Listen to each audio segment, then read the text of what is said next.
What really happened? 1945 to 1959. This is a Great Awakening research presentation. This video will discuss and cover the events following the Second Great War, or World War II. Please watch this video with an open mind and understand the history as we have heard it is just a story. It is not the truth. History is his story, not our story. Our story can only be discovered or uncovered by doing the research and gaining the understanding needed. Once we have the understanding, we can explore the foundation of truth, fact by fact.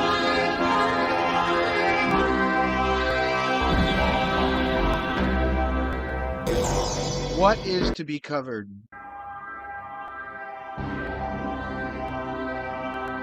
The main focus of this video will be on the events that followed the Second Great War, or World War II. What happened after the war? What was the true purpose of Operation Paperclip? What happened during Operation High Jump? What took place at the Roswell Crash? How did these events shape the world we live in today? All of these questions will be answered, and the knowledge is yours to gain. Please sit back and enjoy. Prepare to expand your thinking and raise your vibration.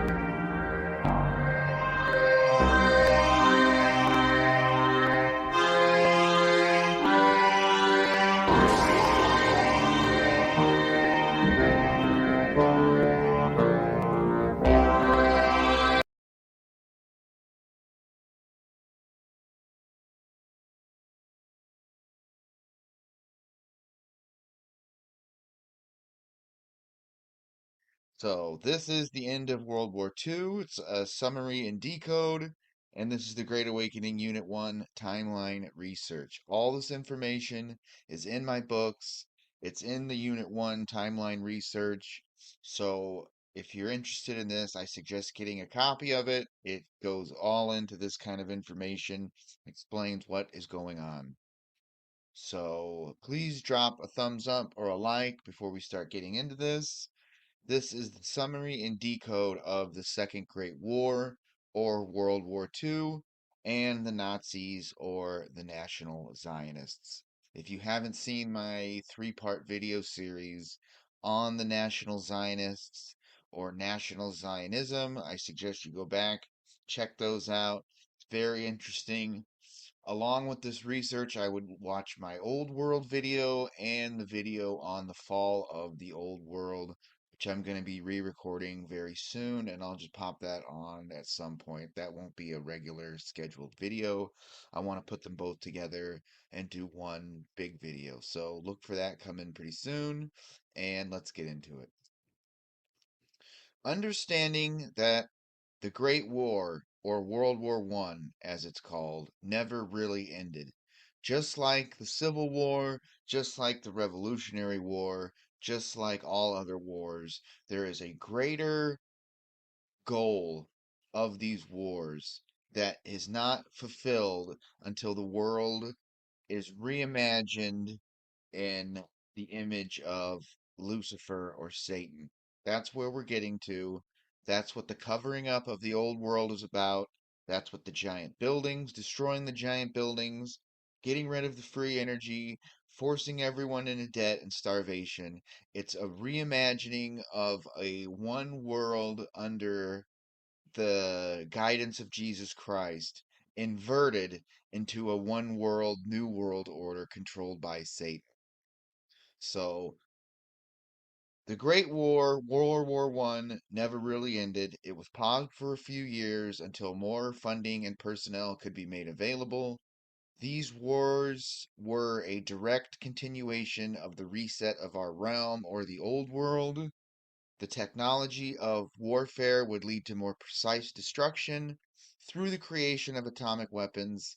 If you believe atomic weapons are real, it doesn't really matter. There are mass destruction weapons available, whether it's direct energy weapons, pulse cannons, whatever it is that they're shooting from the upper orbit or whatever they're doing, these rods of God or whatever they call them. So the Second World War, like all wars, was a massive sacrifice to bring forth the birth of a one world government and the creation of their Israel that they needed to get in order to fulfill all these biblical prophecies. Now, a lot of people don't believe that nuclear bombs are real or these atomic bombs or any of this stuff is real due to the fact that the destruction that they leave looks a lot like the destruction from the Great Chicago Fire, the San Francisco Fire, and all these massive fire reset events all have the same type of destruction as these supposed nuclear bombs. Now, was it a device planted that was exploded? Was it some kind of a gas that filled the air and they ignited this gas like an oxygen acetylene kind of thing that's very explosive? Or was it a pulsing from a direct energy weapons or this Black Knight satellite that we hear about? We don't know, but it's very odd how whenever they want you to believe something, you got to look into it further. And when they really push that you have to believe in nuclear weapons, you have to believe in the moon landing. You have to believe in the Holocaust, etc., etc. That's where the biggest amount of deception lies. And that's why when you go back in time and you view these old manuscripts, they had all this kind of stuff was around during the time of the old world. The technology, the anti-gravity, the flying ships, the extreme technology that they had with underground transits and pneumatic transports and subways and high-speed magnetic magneto-leviton trains, all this stuff existed before 1850. And these leftover pieces of technology are used to further reset our world, telling a new version of reality and completely rewriting our story as we know it today as history or his story. So, at the end, one all powerful government controlled by the Crown of England or the monarchy, which is the Vatican and the Bank of Switzerland and Washington, D.C., Israel, all these separate entities within larger entities are the way this one world government work. And the one world government would have a one world religion that at its core would be the secret teachings of Freemasonry and Illumination, all worshiping their god, Lucifer or Satan, which is this black goo substance or this evil as a whole. Everything becomes a bad copy of what the old world possessed, destroying the old world of Tartaria or Tartary and replacing it with a new world of Satanism and demonic rule and control. So when these people say that they are God's chosen people, it's their God. It's not our God. It's their God. That is where they hide this stuff right in plain sight because no one ever asks any questions or looks into this any further.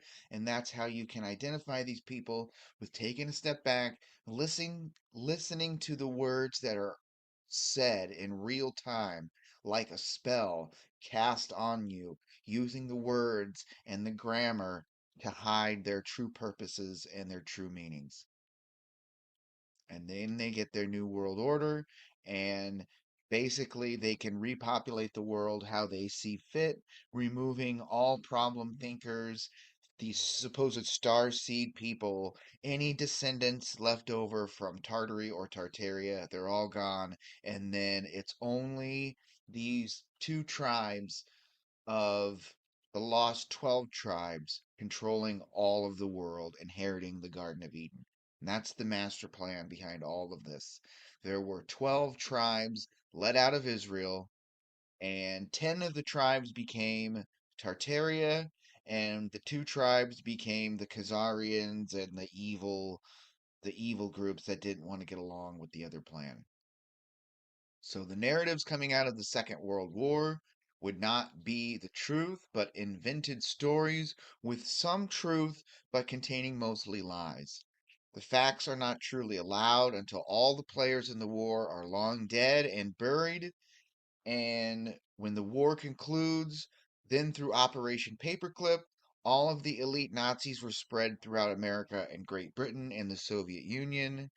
This was to push the next great deception on to the people, known as the space race. Because of Operation Paperclip, we must assume that the Nuremberg trials was a staged event to appease public outcry for justice. Now, you got these 12 Nazis, or I don't know how, 12, 14, whatever, all of the evil that the Nazis did were put on these guys.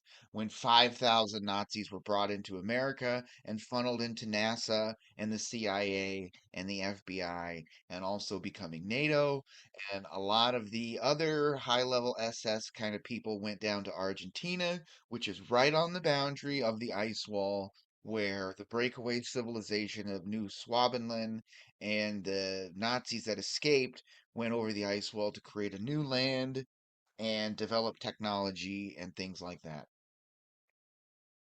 It's all a deception when you think of how many of these Nazi SS people were spread throughout the world, and they only focus on, well, justice was done with this Nuremberg trial, but that is a complete deception when you understand that the space is fake and it's all a deception. And I'm going to get into that in the next video coming up of what Operation Paperclip was about.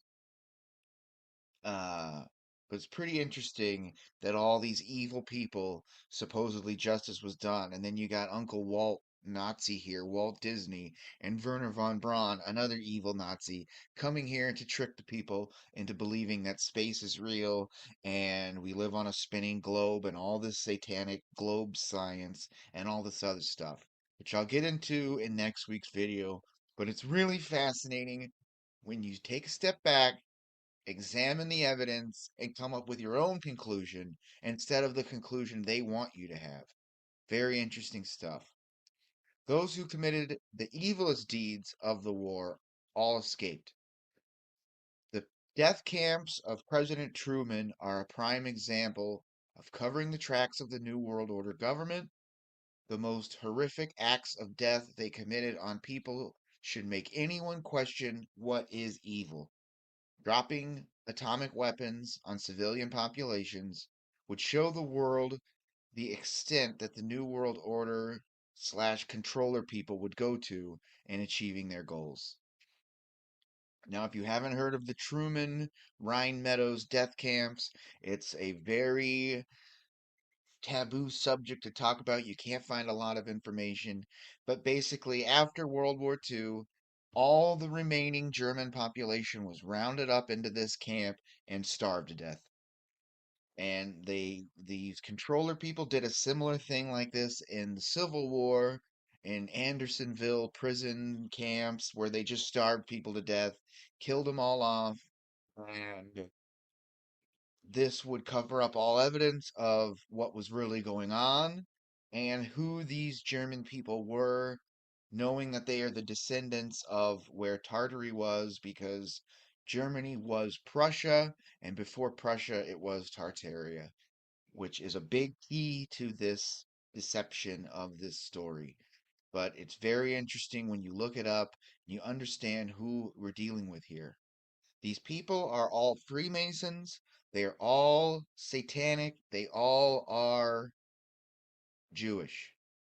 I mean, you're not allowed to say this, but they have inverted what Jews and Jewish people are. When you understand that the 12 tribes of Israel that were led out were Jews. Okay, but before Jesus Christ, children of God were called Jews. The people who follow God's word were Jews. So then Jesus Christ is formed or comes to us, and teaches us a new way, and we follow Christ, which is God. And this would make that anyone still claiming to be Jewish is not following what they should, because Jews do not believe in Christ. And that is a big red flag, is showing that the Jews are the two tribes that didn't follow the commandments of God. And then you can get into like what the Talmud represents. The Ten Commandments were given to Moses, and then the Talmud was formed by secret oral traditions passed down through generation to generation, basically keeping all their Babylonian magic and all of their satanic stuff they were worshiping, secretly following Lucifer instead of Jesus Christ. And that's where most of this all plays out. A lot of these people on these alternate platforms, they love Hitler, and they don't look into the fact that Hitler was Jewish. He was most likely a Freemason. He was most likely working with the controllers for the controllers. If you understand that the SS, the Nazi SS, were the synagogue of Satan, the Nazis were the National Zionists. The Aryan race they talk about are the Luciferians. These white skinned Jewish people are Aryan. They're Luciferians. They are white skinned. They're not Semitic people. They're not dark skinned people from the desert. It's all a deception, and if we do not uncover this deception, they're going to really get you when World War III starts, because they're going to launch all their nuclear weapons, they're going to bomb out all these cities, and then the Project Bluebeam alien thing is going to come. People are going to beg for a one world government to handle the alien invasion, and full control is going to take over.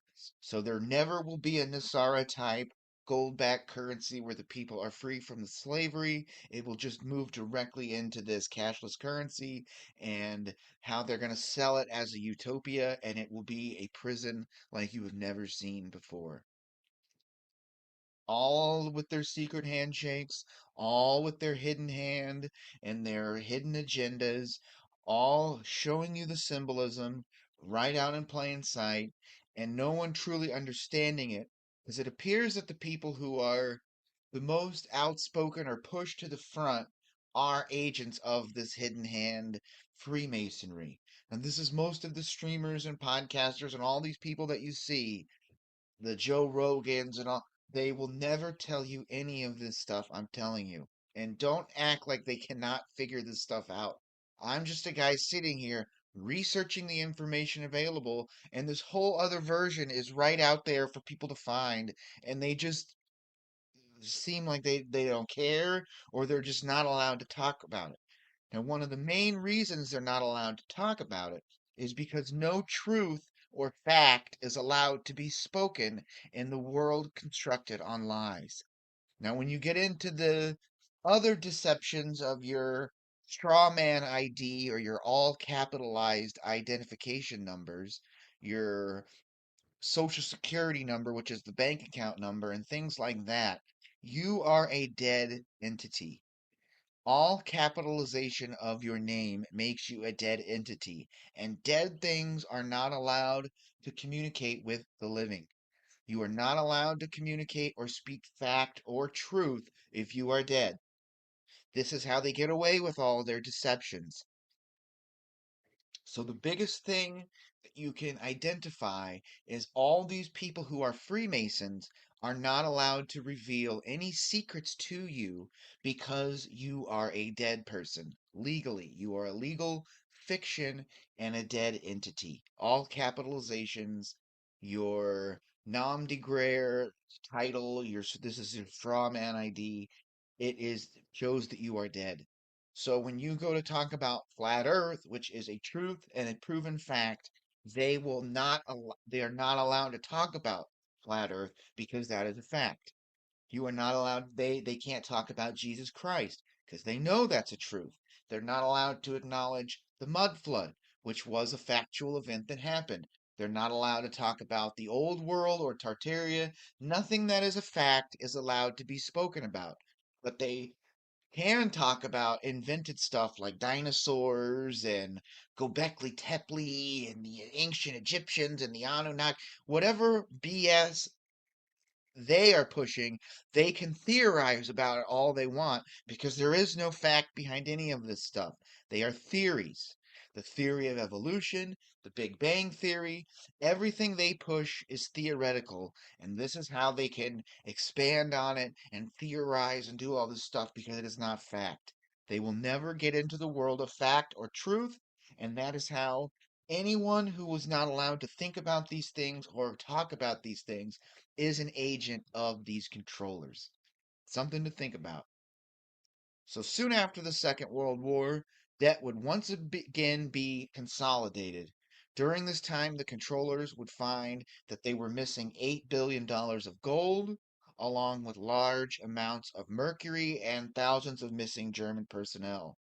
Now, these were the Germans who would escape the system and relocate to Antarctica or our outer realm beyond the ice wall. Now, this could be interpreted a couple different ways, as a certain amount of people were let leave, they weren't allowed, but this missing money and missing personnel was a big reason why Operation High Jump took place in trying to gather the missing money because you cannot have money when they're trying to hoard all of the money, force you onto this cashless system, which they knew they would push further down the line. It was part of their 150-year plan or whatever.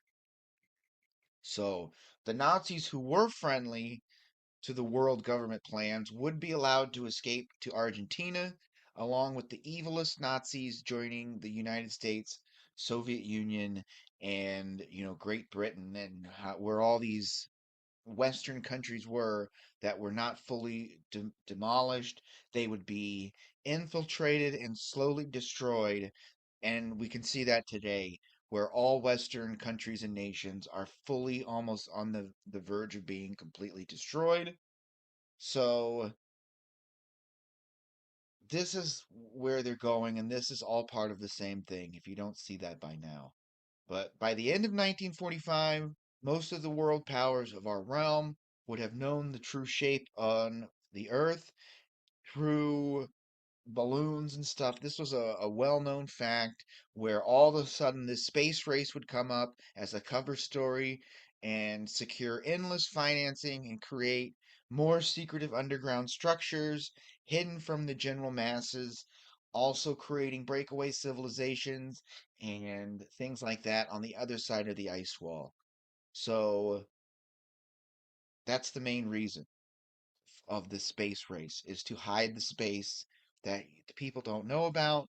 And the Freemason people in the tops of the government, the Jews, Zionist people running it, they all know the truth of what's going on. But they all work together because they all are serving the same master. And it is not Jesus Christ. We know who it is. We know what's going on. We're figuring it out. And it's just, will enough of us figure this out before it's too late? And if you understand that both sides of these coins are the same coin, it's the same people, it's the same agendas. The U.S. corporate entity was established in 1871. Germany was established in 1871. And they are both controlled by debt and through banking by the same groups of people. Next, the deception of the Holocaust. This topic of the Holocaust, which cannot be questioned in any way, holds many clues to the truth. Anything that cannot be questioned should be examined very closely. Anytime one group is given extremely special treatment over another, it should be examined very closely. Did Jews die in World War II? Yes. People died of all races and ethnicities during World War II. During all wars, people die. But millions were not exterminated in a thing the way people think in these concentration camps. The real descendants of Jews were the white Christian people, and millions of them were fucking killed in these wars. That's the big game. But we only focus on these Jews that are killed. And that is what everyone should be questioning, is why are their lives better than all the other lives? So when this started, it was 250,000 Jews killed. Then it moves to 500,000. Then it went to a million. Then it went to 2 million. Then it went to 4 million. Now we're at 6 million. And there's no proof of any of this, but they just keep making the numbers higher. The more you figure out how many people are dying and how many supposed Native American Indians, not Tartarians, but the Native American Indians that were killed, it could have been 120 million Indians. No one's focusing on that. We're only focused on these 6 million people, and all of the world history has to revolve around these 6 million supposed people that were killed. It's ridiculous, and it's time we step back and understand it. If you tell a lie big enough and keep repeating it, people will eventually come to believe it. That is history. His story, not our story. Science is all fake lies. The moon landing. We live on a globe. They keep repeating this over and over and over again, and it becomes the norm. And then people don't want to be wrong or question anything. So they do the work of the controllers by repeating the lies over and over and over again until the point where it is reality. And you cannot question it, or we will take your bank account.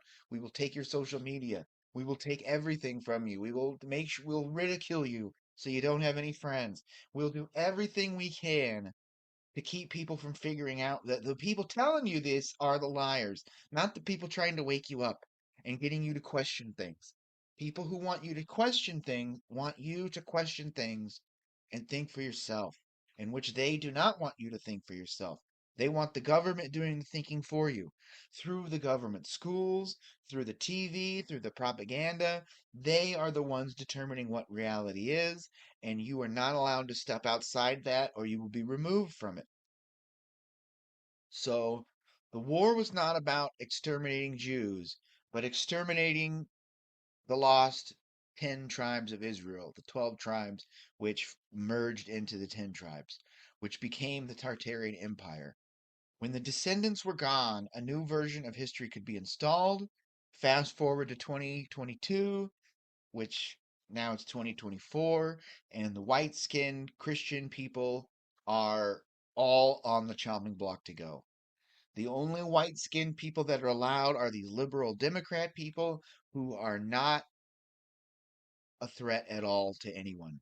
They can't even figure out how to change a tire or do anything. They're not a threat. When they're all gone, the white Christian Tartarian descendants, the final reset will begin, and then a new version of history will be written, and a new historic timeline will be formed. Never to have existed in history except in myth and stories. There was once giants, you don't hear about giants. So in the future, they will say there was once a race of white skinned people who invented all this stuff, and they will say, no, that's just a myth. Black people invented everything. Black people built the pyramids. Black people invented the bicycle. Black people painted all the great art and all this stuff. It's all how they move these narratives forward. Now, we are currently seeing the fall of the Western civilization due to these vaccinations, the LGBTQ agendas where everyone's got to be gay. Guess what, people? Gay people don't reproduce. The way gay people reproduce is through sexual molestation and pedophilia. Now they make other people pedophiles by molesting people. This is the satanic agenda fully being recognized. And when the Third World War hits, which we're just about in, you're going to see everything reset, the grid going down. And then how long does that happen? If the power goes out today and 5 years go by the time they start getting things back going where they could reclone the entire population, this becomes a reality, and then there's nothing you could do about it except try to hide yourself because this is coming and it's coming fast. The final war will reset all knowledge and people throughout the realm. They could reimagine maps, they could hide land, they can hide anything they want, they can hide and do. Because we know they've already done this once. And this is where what you're seeing. I know all these people think that these Nazis were great for trying to get rid of the Jews, but the Jews controlled the German population a lot like the Jews control the American population. All of the people in the government are Jewish or they're connected to Freemasonry. All of the people in the German 1939 40 were all Jew people. Okay, the SS people, look at them. They are not German people with blonde hair, and they're all rat-looking people. It's easy to see, and we can see it play out right in front of us with this LGBTQ stuff, right in front of our faces, and people just don't seem to understand the game being played on people. And before it's too late, they're gonna push this switch, and an election isn't gonna fix this. Voting these people out isn't going to fix this. The only thing that'll fix this is understanding history, having a revolution, re correcting the historical timeline, acknowledging Tartaria, acknowledging free energy, get people back into free energy and debtless money and things like that so we can advance our culture instead of demolishing it. So, questions that should be asked by those researching. How many died in the reset of the old world and the destruction or fall of Tartaria? Millions of people, billions of people. If you look at all the pictures of the abandoned cities, these are cities that hold millions of people and they have no people in them. No civilization exists. It's just massive, empty cities with no one around. Now, this was after this mud flood event where these people who founded or established towns just found a town and claimed it. So, how many Native people died during the first Great Reset? 40 million, 120 million, billions of people. All of America was abandoned, and all of these cities had zero people in them, from San Francisco to Chicago to Baltimore to New York to if you look at all of these old world expos, wherever they were already established before people got here. And this completely rewrites the narrative of 1492 and Christopher Columbus and all of this stuff that they force down your throat over and over and over. How many Christians have been killed throughout the many resets of the world? Billions, millions. Between 6 and 8 million Germans were forcibly starved at the end of World War II in these death camps. Military personnel and civilians. How many children and adults go missing every year, never seen again? 8 million children worldwide go missing each year. Children and adults go missing each year. 800,000 children missing each year in the U.S. alone. Who is taking them? Why? Where are they going? How many secret society meeting places are there in the surrounding areas where these children and people go missing? We know these answers. I know these answers. It's just people don't want to accept the new reality that this research gives you. Understanding what was going on, who these Jew people, these Nazis are communicating with, who they serve, the entities they are worshiping, it's not hard to understand why they need these children and they need this adrenochrome and they need blood and they need inversions and perversions and all the stuff they push as normal now. This is all part of this greater deception. All history focuses on is slavery in North America with the blacks, the 4 to 6 supposed Jews killed during World War I. We're not allowed to question these things at all. I predict the truth will be told and history will be corrected in time. For instance, slavery in North America could have happened without the acts of the could not have happened without the acts of the native African population selling and enslaving individuals. You couldn't have had black slavery without the Jewish slave ships and the Jewish plantations that used these slaves. These were bought men and women from African blacks who owned the slaves and enslaved their own people. Just like black pimps and stuff. It's way cool to own people and traffic them for sex and stuff. It's their culture. They love it. It's the same with the Jewish culture. They love it. They love to enslave people. They love to lie to people. They love to, hold your debt and make you live in abhorrent conditions because you can't afford to eat because they keep devaluing your money and stuff like that. They laugh. They love it. These facts are never discussed, they're never brought up. No one brings up Asian slaves or Irish slaves or nothing.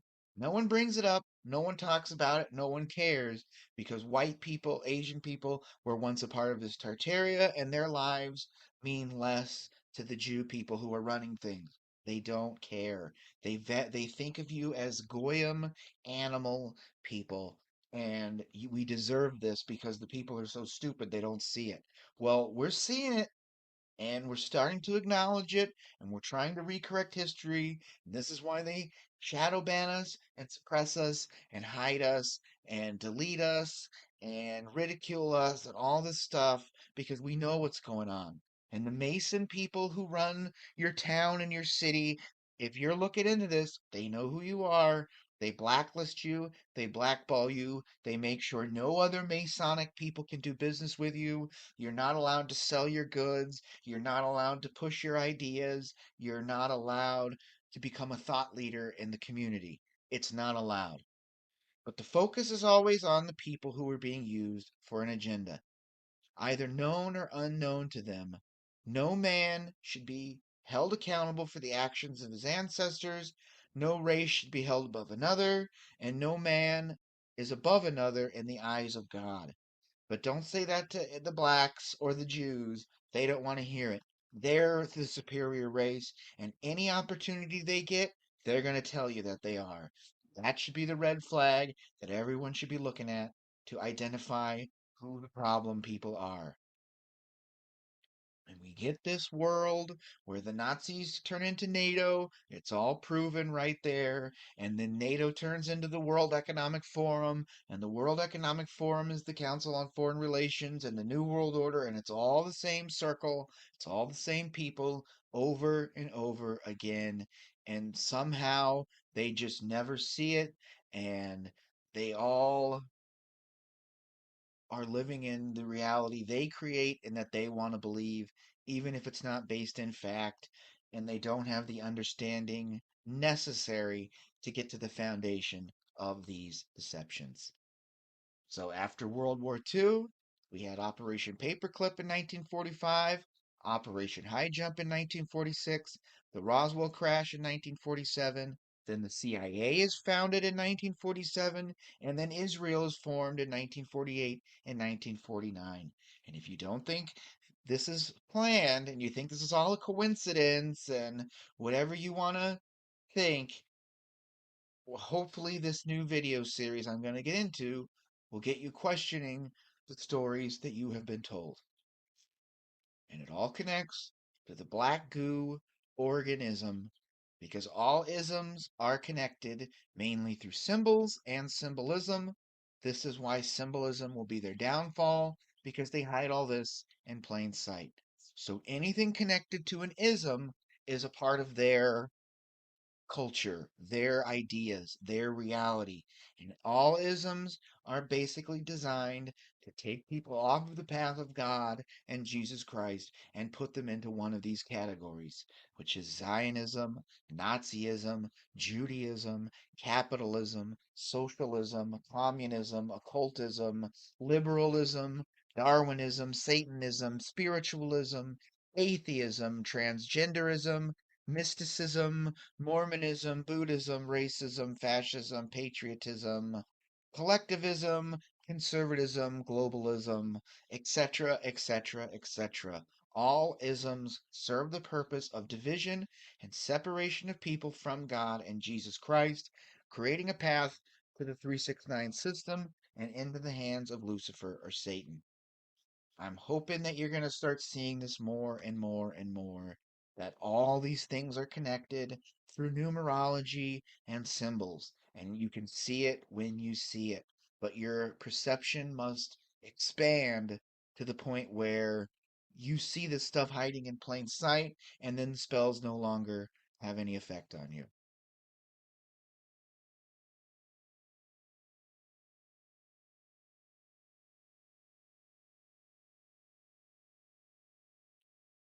Operation Paperclip, 1945 to 1959.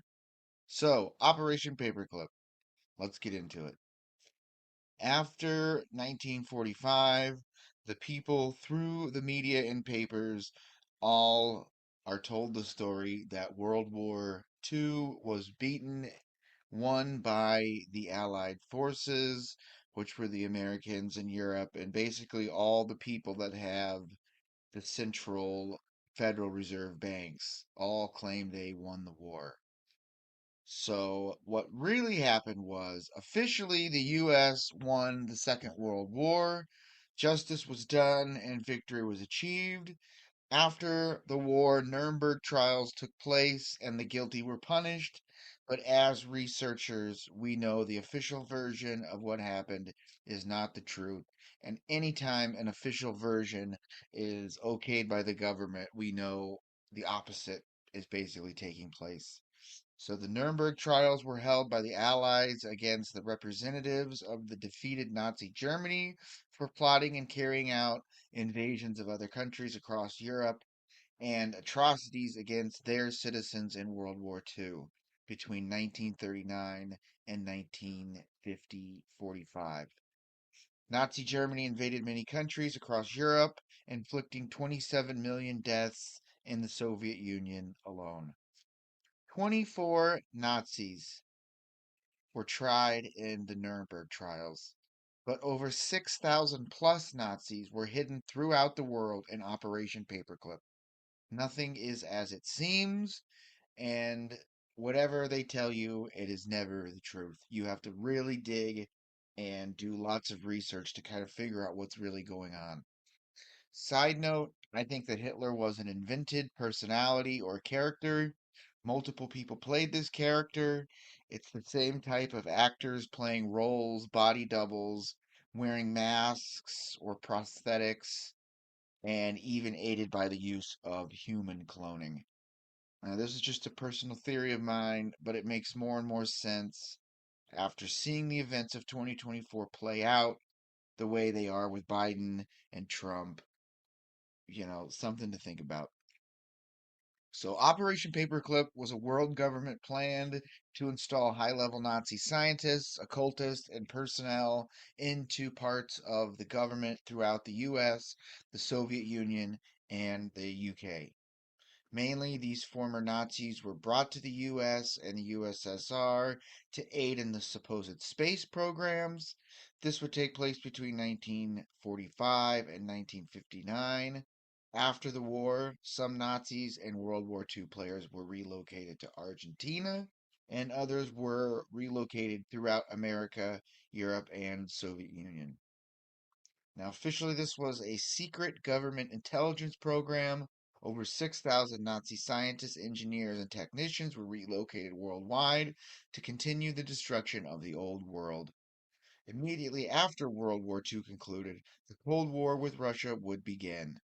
Everyone should know that these wars were a cover story for the greater deception of furthering the reset of the old world.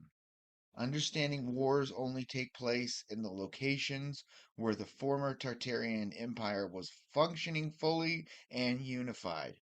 The wars are a result of the destruction of this old world. The powers in control also know this and plan accordingly.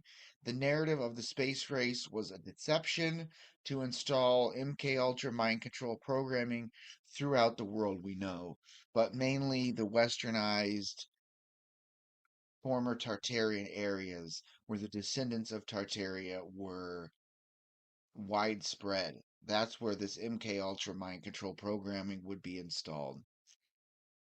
Germany was fully destroyed and removed as a threat after World War II. If you look at Germany today and most of Europe, you will see the replacement of the natural born citizens and new foreign arrivals who destroy everything take their place. This was all planned out and is the same thing that's happening in the US. And the only place it is not going on seems to be Russia. And you look at how these Zionist Jewish people have infiltrated all these governments that used to be Tartaria. They say the number one weapon supplier of Israel today is Germany. Now, doesn't that just make you stand back and scratch your head? Like, what is going on with this? But it all makes sense when you understand the missing pieces of the puzzle. Everything is a tactic of the controllers to weaken and destroy Western culture and remove the descendants of the once great Tartary or Tartaria. It's a biblical war. It's the synagogue of Satan, the SS against the followers of Christ. And if you didn't know, the Nazi SS are the synagogue of Satan. The Nazis are the National Zionists. It is very apparent. If you follow my research, check out the past videos about National Zionism, and you have to be almost retarded to not see what's going on being played out on your TVs and on the internet every day. You see it more and more clearly every single day. So, German scientists, this is another trust the science kind of thing, recruited by the US.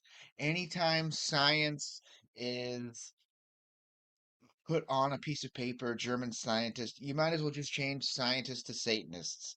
That's what they are. It's the German Jewish Satanist population coming into America to create technology for enslaving the population. Now, this is the German rocket team. You can see, Werner von Braun down there and all these people. But this is like 100 people, this German rocket team. You brought 6,000 of these motherfuckers over here. So you should be questioning all this stuff about NASA and all this stuff when they got 100 rocket scientists pushing this fraud and deception of we're making rockets to go to the moon and we're going to beat the Soviets and that's all a deception. So what you should be asking is what's really going on with this Operation Paperclip, and we will get into it very soon. Nazi war criminals, upon being captured by the United States, you know what? They're somewhat of a scientist myself. That's how it works. Just claim science, and that seems to be the overall go-to maneuver for that these people do when they get caught doing atrocities, wars, genocide. They all trust the science. It's all science, and science can be interpreted any number of ways. It's interpreted the way they need it to get away with the actions that they commit.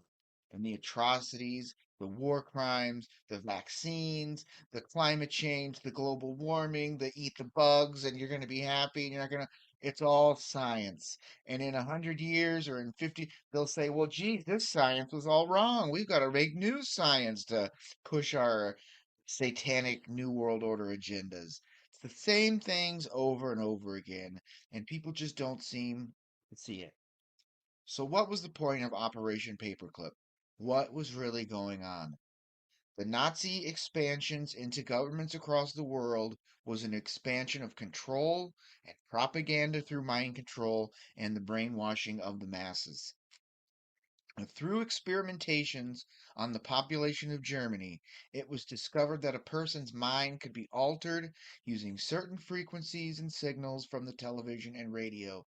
This was also aided with drugging, and this is where you see like fluoridated water start to come into play because it lowers your inability to question things.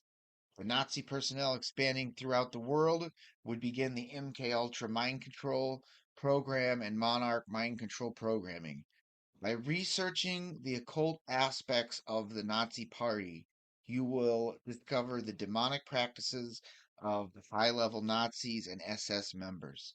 They were demonic practices involving pagan rituals, the sacrifice of men, women, and children, the communication with off-world entities or demonic entities or extraterrestrials, whatever you want to call it.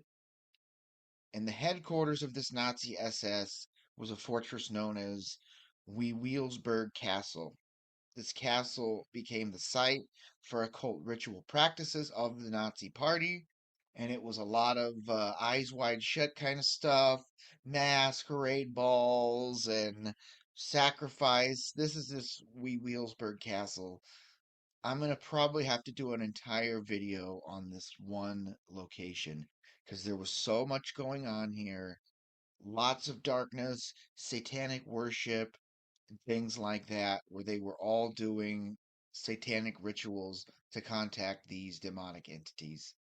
Very interesting when you look into this, but it seems like people don't want to look into things that proves them wrong. And all this Wheelsburg complex is all mud flood kind of stuff. You can see on the right side this picture. Over here on the left, there is the parking lot, and that is up above the ground. So it goes down several levels below the surface where they're hiding their secretive rituals and stuff like that. So I'll do a whole video on this castle and what they were doing there at a later date. Much to cover. Mind control programming. Knowing the connections between all of the world governments and the war efforts, it's not hard to believe that it was all planned from the start. Transferring the occult Nazis into modern day government would further the control of the people. If the former soldiers of Germany or all nations, if soldiers would fight and kill based on orders, the people just following orders basically just follow the orders given to them by authority figures. Now, the next major authority figures within Western society would be the television. The television would be the next controller of the people, and they would believe anything cast on them by this device. The next phase would also include the mass drugging of the population through the pharmaceutical industry and the CIA creating LSD and other forms of mind control. And you look at this timeline, World War II ends, Operation Paperclip starts, Operation High Jump takes place, the Roswell Crash, then Israel is founded, with the CIA also being founded, and then you see that's the beginning of the end for Western culture and the American society. This is where they brought in their peace and love and all this hippies and drugs and LSD and all this stuff, breaking up the nuclear family, sending people into sex rituals, going to orgies, having sex in the mud and the rain, and all this kind of stuff. Then you get into the 80s where the people who met and had kids all met during when they were all on drugs. Then the drugs wear off. The mom and dad don't like each other anymore because they're not on LSD and drugs. And then the divorce culture starts. Then once you have the divorce culture starts, those kids grow up with single parent households, and this just basically railroads the younger generations into doing more drugs, having more sex out of wedlock, things like that, where now you see the world where everything's LGBTQ, no one knows what gender they are, everyone's on drugs, everyone can't read, they don't know what country they're on, they don't know. It's like the most insane satanic agenda that's been achieved. And we're in the final steps where the last things they need to get going is cannibalism, pedophilia, bestiality, incest, and we're basically going to have a society of do what thou wilt, which is a full satanic agenda. And they're going to ban Christianity, ban the Bible, just like they've done in Israel, just like they've done in Ukraine. No more talk about Jesus Christ because they're all satanic Jewish people. Now, this picture here is the result of Operation Paperclip. It was not creating rockets to get to space. It was invading the space of your household with this demonic communication device known as television. Tell-A-vision and tell-lie-vision. It is all a brainwash and a propaganda machine to get you to believe whatever agendas they want to push your way. Now, this can get into Operation Mockingbird, where basically all the culture is invented by CIA. This is where you get the rock and roll culture and the music culture and all these rock stars from Jim Morrison to they all have family members in high up military. It's all a military CIA operation to create culture the same way the CIA creates the rap culture in order to get the population violent, killing each other, committing crime to further degrade the Western civilization and Western culture. Now, within these old televisions was a substance called red mercury. This can be found in old television sets, this red mercury substance. There you see this red mercury. Now, the red mercury connects to what the secret occult ritualistic practices they were doing in the Williamsburg Castle and what this substance does. Now, the red mercury was a key component in old televisions and connects to the black goo substance. It is a conductor to the lower fourth dimension. It acts as a key to unlock a doorway to the lower fourth dimension where these demonic entities can enter our realm and possess people by way of opening this portal.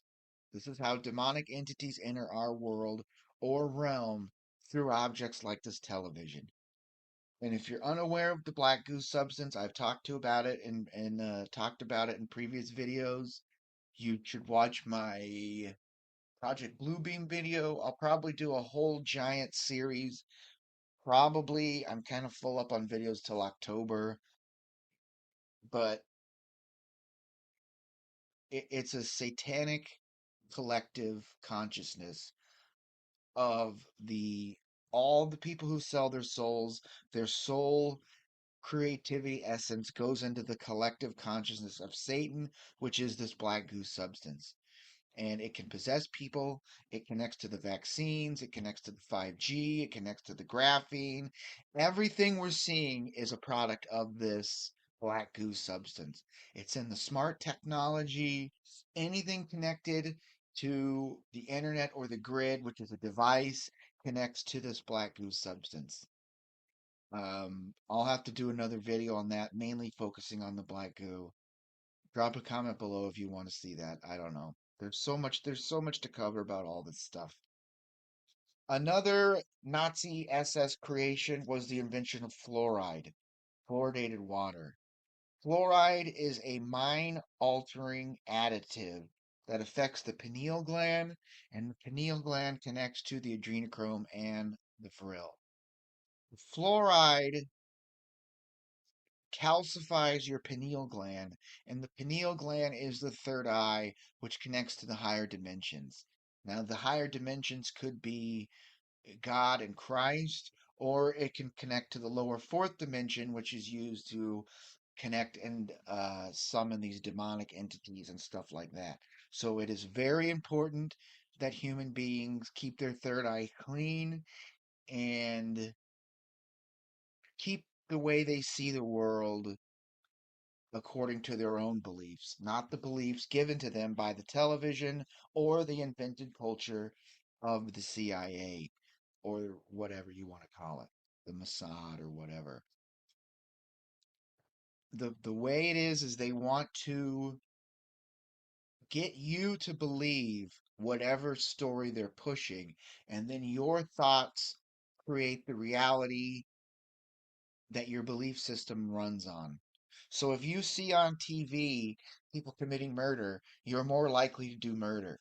You see people having sex out of wedlock and stuff like that, you're more likely to do that. Now you see pedophilia is normalized, and people are way more likely to get into this stuff if they see it's normalized by the TV and the radio and the music and all this stuff. That's how this works.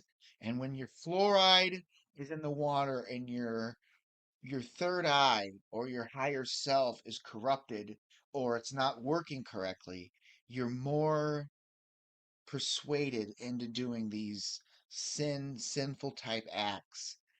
And that's how they slowly get you over time into becoming one of their minions, like these liberal Democrat kind of people. So the fluoride molecule, when you type in sodium fluoride, this is what comes up, and it is a cube. And if you're not aware of cubes and cube symbolism, understand that it connects to Saturn.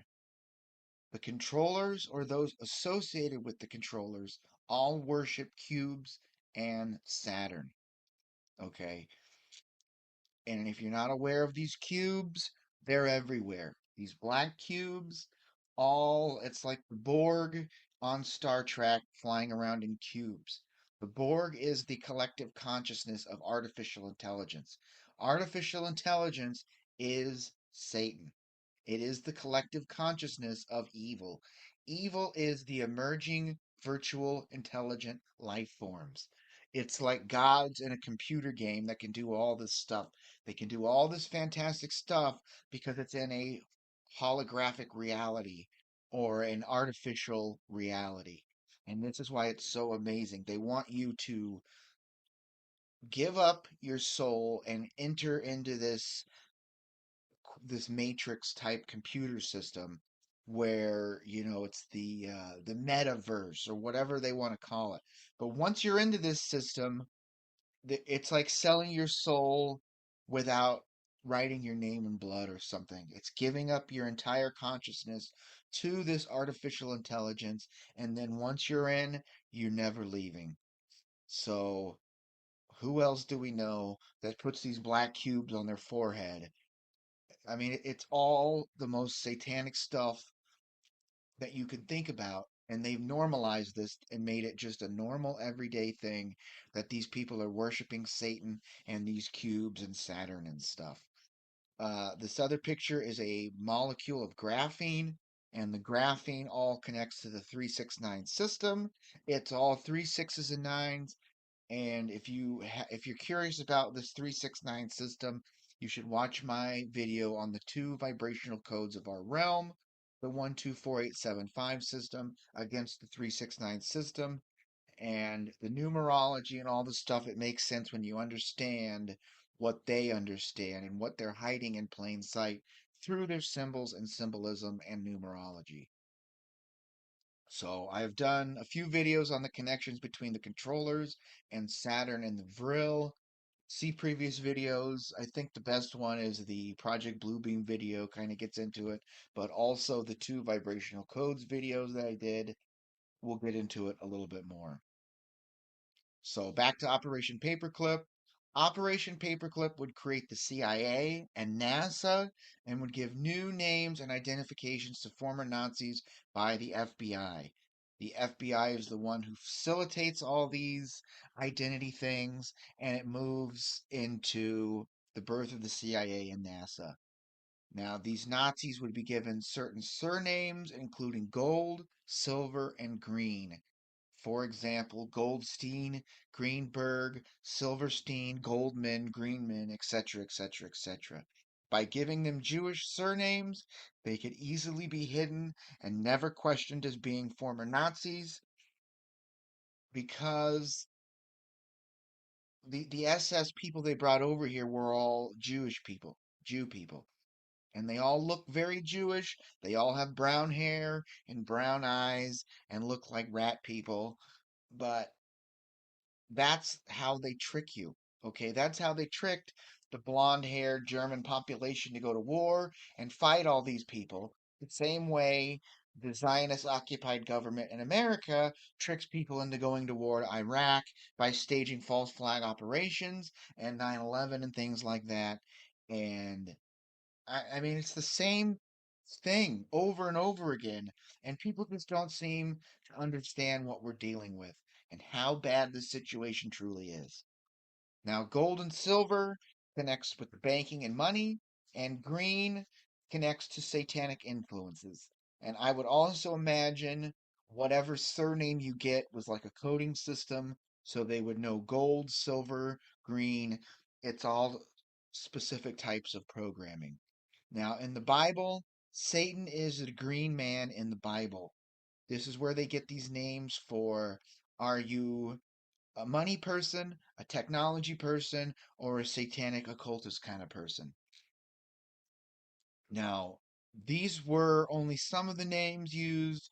Some of the other surnames or other family names would have been just invented, and a new workforce of the secret government would be used for black projects and moving people into the secret space program, along with those who would facilitate the sex trafficking and adrenochrome harvesting and sale. Now, the adrenochrome harvesting is an important part because these demonic entities need this blood and these chemicals generated from the traumatized blood of adrenochrome as a currency with these demonic entities, these grays, these aliens. See my videos on the demonic entities, aliens, and extraterrestrials to kind of understand this a little further. So once installed in the government of the Soviet Union, the US and the UK, population would see vast amounts of MK Ultra programming forced onto them. These incoming Nazis would bring radio frequency weapons and fluoridated water and toothpaste to make the public more docile and controllable. Massive amounts of new pharmaceuticals, max vaccinations, the dumbing down of the civilian populations via the public education system, and the eventual birth of cell phones and the internet. This was the technology that could communicate with off-world entities without any of the public ever catching on, and the start of NASA would start the creation of satellites and rocketry for off-world or outside of our realm shipping and communication, which is everything is a deception when you understand the flat earth and how big our realm truly is. And you start looking into the satellites that are held up by balloons, and you understand that the rockets are fired and they crash into the ocean because they have mastered anti-gravity in the 30s. In the 1850s, they had anti-gravity.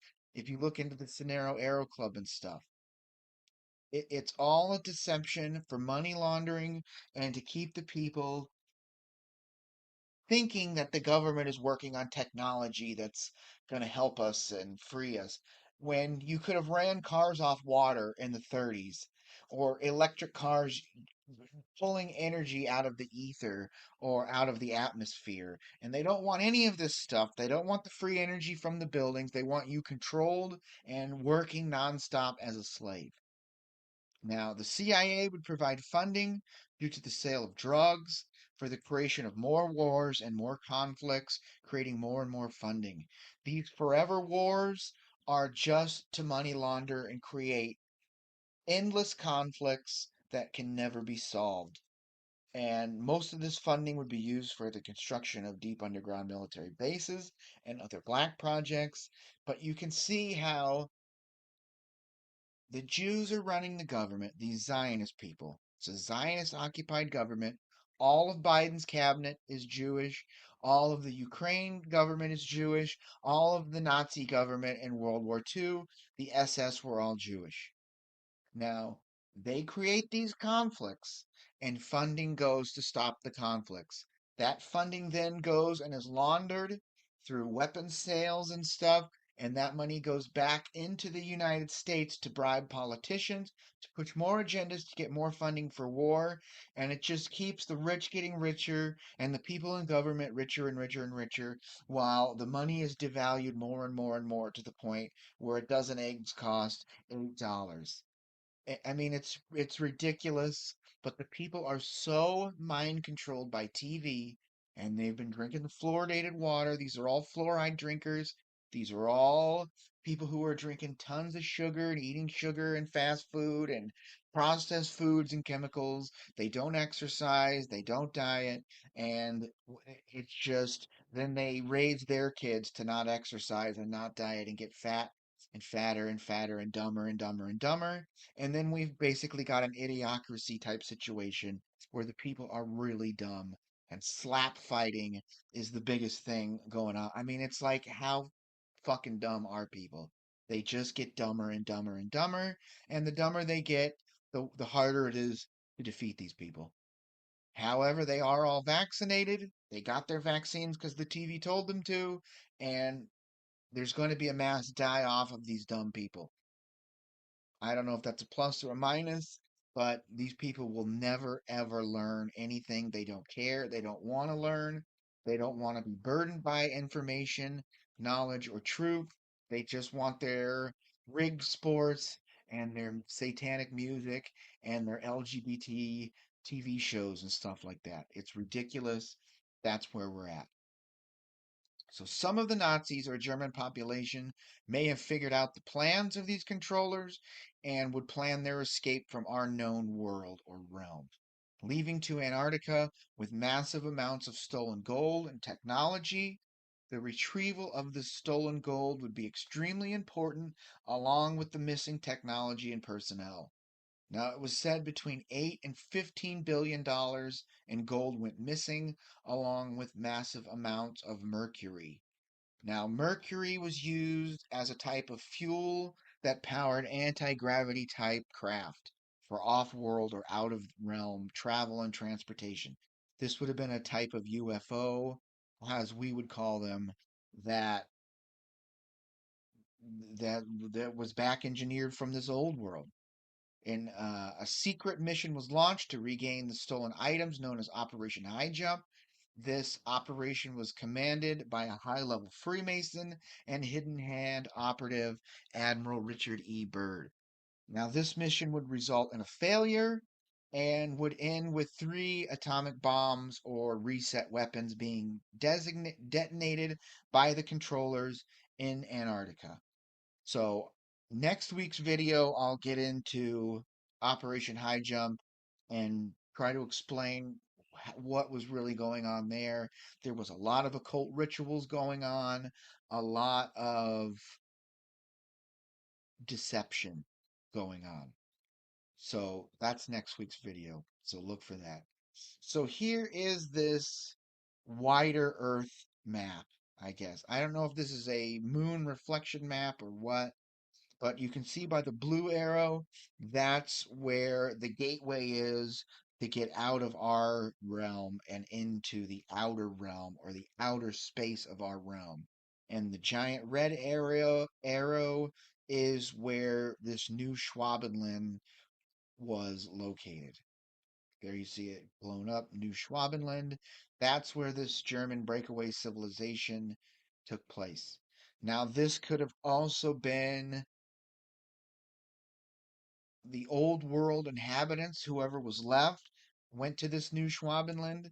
If you look at before and after pictures of Germany and Berlin and stuff, it's all Tartarian architecture. It's all old world free energy kind of buildings and stuff like that, which is a big reason why they have these wars is to keep blowing up these buildings and make sure they don't turn on the buildings for free power, because once you get unlimited power you can start moving into matter energy transformation and creation physics, and they cannot have that because eventually you could just 3D print gold and have unlimited money, and they have to stop this and create a scarcity for these things.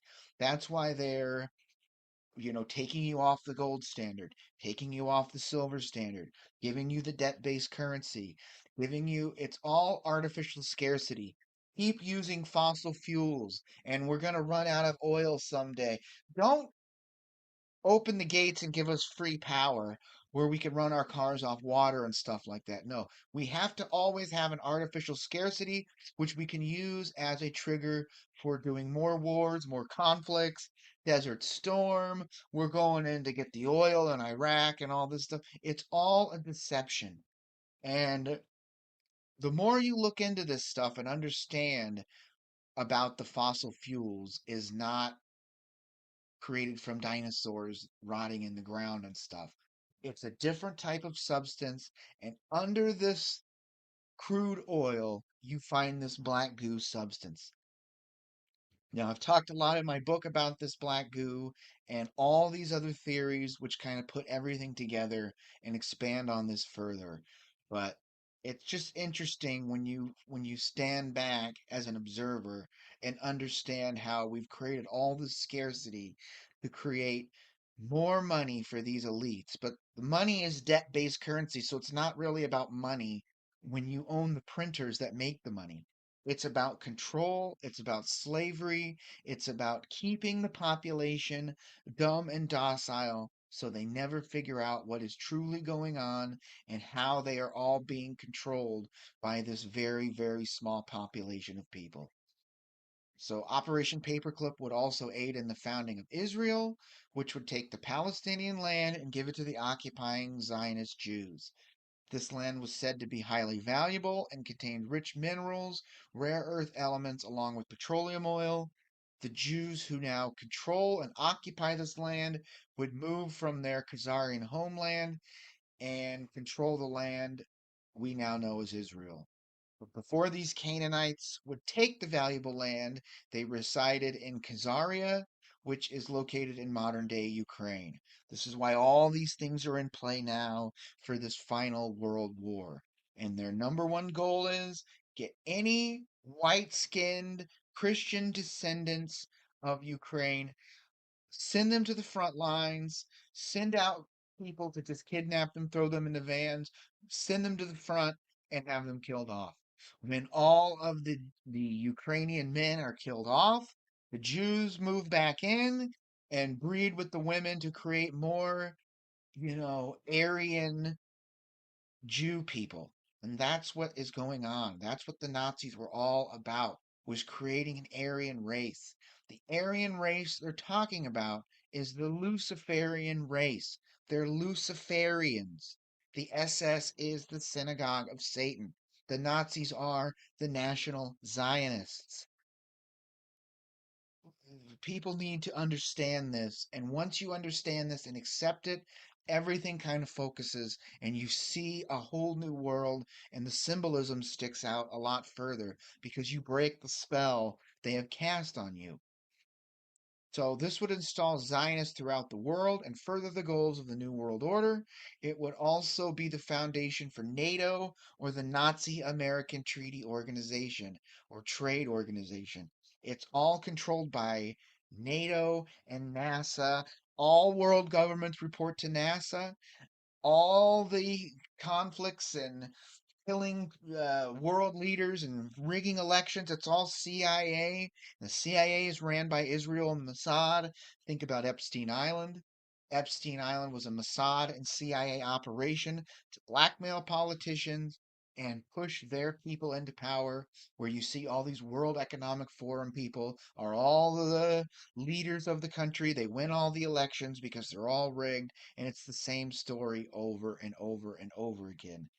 So here you have Palestine in 1946 and how it's slowly just taken and stolen and given to these Aryan Jewish Israeli people. Now the final, if you look at the last picture of 2012, they're exterminating people. It is a genocide. This is what these people do. They move in, they kill, they weaken, they distort the population, and then when the population is weak and demoralized, they exterminate. Here is where Ukraine is. This was Khazaria, and it all leads to the same people over and over and over again. The NATO organization would slowly corrupt every nation it infested to eventually start a third world war with Russia and China, because Russia and China connect to Tartaria in the old world. All the Christian nations would oppose the Zionist Jews. The Palestinian land may or may not have been the Holy Land, but the Zionist Jews who stole this land and occupy it are not the chosen people of the Creator God. They serve Lucifer and are his chosen people. Knowing this, many dots should connect, and the events of the modern world should focus and become more clear. That the Nazis, the SS, Jewish ruling class of Germany were the Nazis, they were the SS, and they turned into NATO. Now we're going to move into this Third World War where all these supposed nuclear bombs are set up, the final resetting of the major cities of Tartary, Chicago, New York, San Francisco. This is like the end time nuclear bombs, or like the Terminator movie where all the nuclear bombs are fired on both sides. And when all these cities are wiped out, that's when Operation Bluebeam starts, or Project Bluebeam starts, and the aliens come, and the aliens will all be these demonic looking gray aliens and lizard people and stuff, and they'll tell you that we've got to stop these nuclear bombs, and they cause all these problems, and then they offer the solution. That's how it always works. Now, when the Jews say they are God's chosen people, no one understand that it's their God, not our God. They are satanic Luciferians, Aryans, Luciferians, SS, Synagogue of Satan, Nazis, National Zionists. It's the same thing over and over and over again. After World War II, these Truman Rhine Meadows death camps formed, and all of the German population left were rounded up and exterminated, starved to death. The same people responsible for the reset of North America in 1776 time period, the repopulation of Australia in 1776, as well as the French Revolution, were the ones responsible for the American Civil War, World War I, and again World War II. Same controllers and same agendas over and over again. The goal is to create a one world government and a new world order with a final great reset completed between 2030 and 2050. This is mainly the 20 Agenda 2045 and all this stuff. When this final great reset is completed, all Christians will be removed, the white race will be exterminated and replaced with the other races who are far more easily controllable. And once this truth is seen and accepted, we can avoid it and start to plan accordingly. So, 1945 to 1959, Operation Paperclip was basically the next phase of the plan of breaking up the nuclear family, drugs, invented CIA culture, mind control, fluoridated water, suppressing the technology, and creating a breakaway civilization for them, these elites, in their underground bunkers and stuff like that. Now,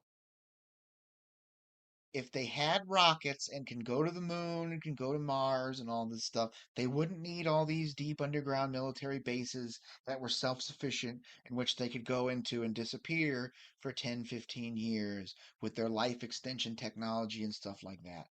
All these things lead to the destruction of America and Western values. No one seems to see it or want to acknowledge the amount of shit that was dumped on us after World War II because the History Channel says America won the war when we did not win the war. The wars are unwinnable when both sides are controlled by the same controlling force. Our tax dollars are shipped overseas to Israel and to other nations, which are used as a proxy force against the people of America and Western culture.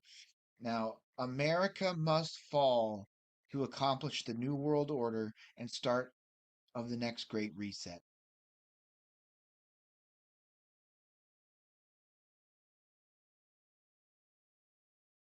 So, one thing I didn't get to touch on is the connection to the German weapons programs.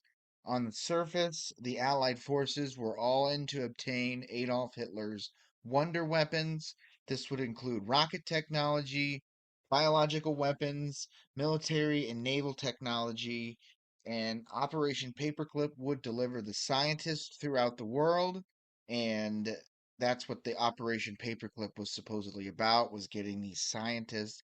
But there was another operation, Operation Lusty, which would try to gather and obtain all of the technology they could in the ways of weapons and things like that. So during this operation, it was learned that the technology was missing, and that was the UFO type technology, as well as other mysterious technologies which may connect to the black goo substance. So there's your biological weapons, your military technology, and your naval technology, along with the German rocket technology. Now, a lot of this, when you understand that these people are all in on these wars together, and there is no space race because that was fraudulent, it was really about, you know, getting into America, subverting the people, and weakening the remains of the old world from within. That's how they would do it, because they could never defeat the descendants of the old world or Tartaria with actual warfare. So it has to become a psychological warfare and get the people to defeat themselves. And that way you can easily conquer them. Divide and conquer. So Operation Paperclip turns into Operation High Jump. Through Operation Paperclip, it was learned that the technology, personnel, missing gold artwork, large amount of mercury were missing, and this is the secret reason why Operation High Jump was launched. This would become the final battle of World War II and would show the controllers that the battles were won, but the war was far from over. And, Operation High Jump 1946, officially listed as a scientific expedition lasting from 1946 and 1947. Unofficially, it was the final battle of World War II, taking place in the southwestern ocean of Antarctica, and it would fail and was ended by high technology used by the Antarctic inhabitants. Now, there's lots of ways of looking at this because it was so long ago and we didn't know much at the time.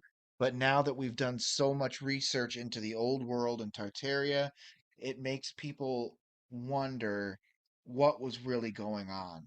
Now, the secret conspiracy theory is that they went down to stop the people who escaped because they had to get these Nazis, which kind of doesn't make sense if you just brought 6,000 of these Nazis and put them into every facet of government that there is throughout all of the westernized world and NATO. You put all these Nazis throughout those programs, but then you also had to stop the Nazis. Another thing that should be questioned is the Truman death camps, where you forcibly starved all of these German people, civilians and military personnel, to cover up evidence. Now, did some of those people who they found out you were going to starve them to death, did they escape and go to Antarctica? That's a possibility. Another thing I was thinking was that when they launched this Operation High Jump, the massive amount of US troops and personnel and equipment, they said, these giant flying saucers come out of the ocean and sink this fleet, and there's no evidence of that. But, because they were sunk or whatever. But at the same time, it could have just been delivering supplies and merging with them to create a new type of breakaway civilization or to colonize hidden lands that we are unaware of. Something to think about. So the expedition was captained by Admiral Richard E. Byrd. About Admiral Byrd, he was a member of the Fraternal Lodge Number One, chartered in 1793, and is a part of the Grand Lodge of Free and Accepted Masons of the District of Columbia, and was the first Masonic lodge established in the city of Washington, D.C., making him a high ranking member of the Fraternal Masonic Order. And you'd have to think that Lodge number one, this is where George Washington and a lot of the supposed founding fathers were all members of this lodge, which would have been the people who infiltrated to overthrow and rewrite history, getting rid of the old world and going at war with the remnants or the leftover population of Tartary or Tartaria. So only the evil and most satanic people are welcomed or invited to join Lodge number one. So, because of this, he would have access to the hidden information and pre flood, mud flood knowledge. This would include maps, secret technology, and the knowledge of what may lie under the ice of Antarctica or beyond Antarctica, which is on the other side of the ice wall and the other hidden land that would be there. So, I mean, a lot of questions when you look at these people, understanding that before the internet, we really knew how bad these Masons were and how bad every person you see today on TV is controlled opposition.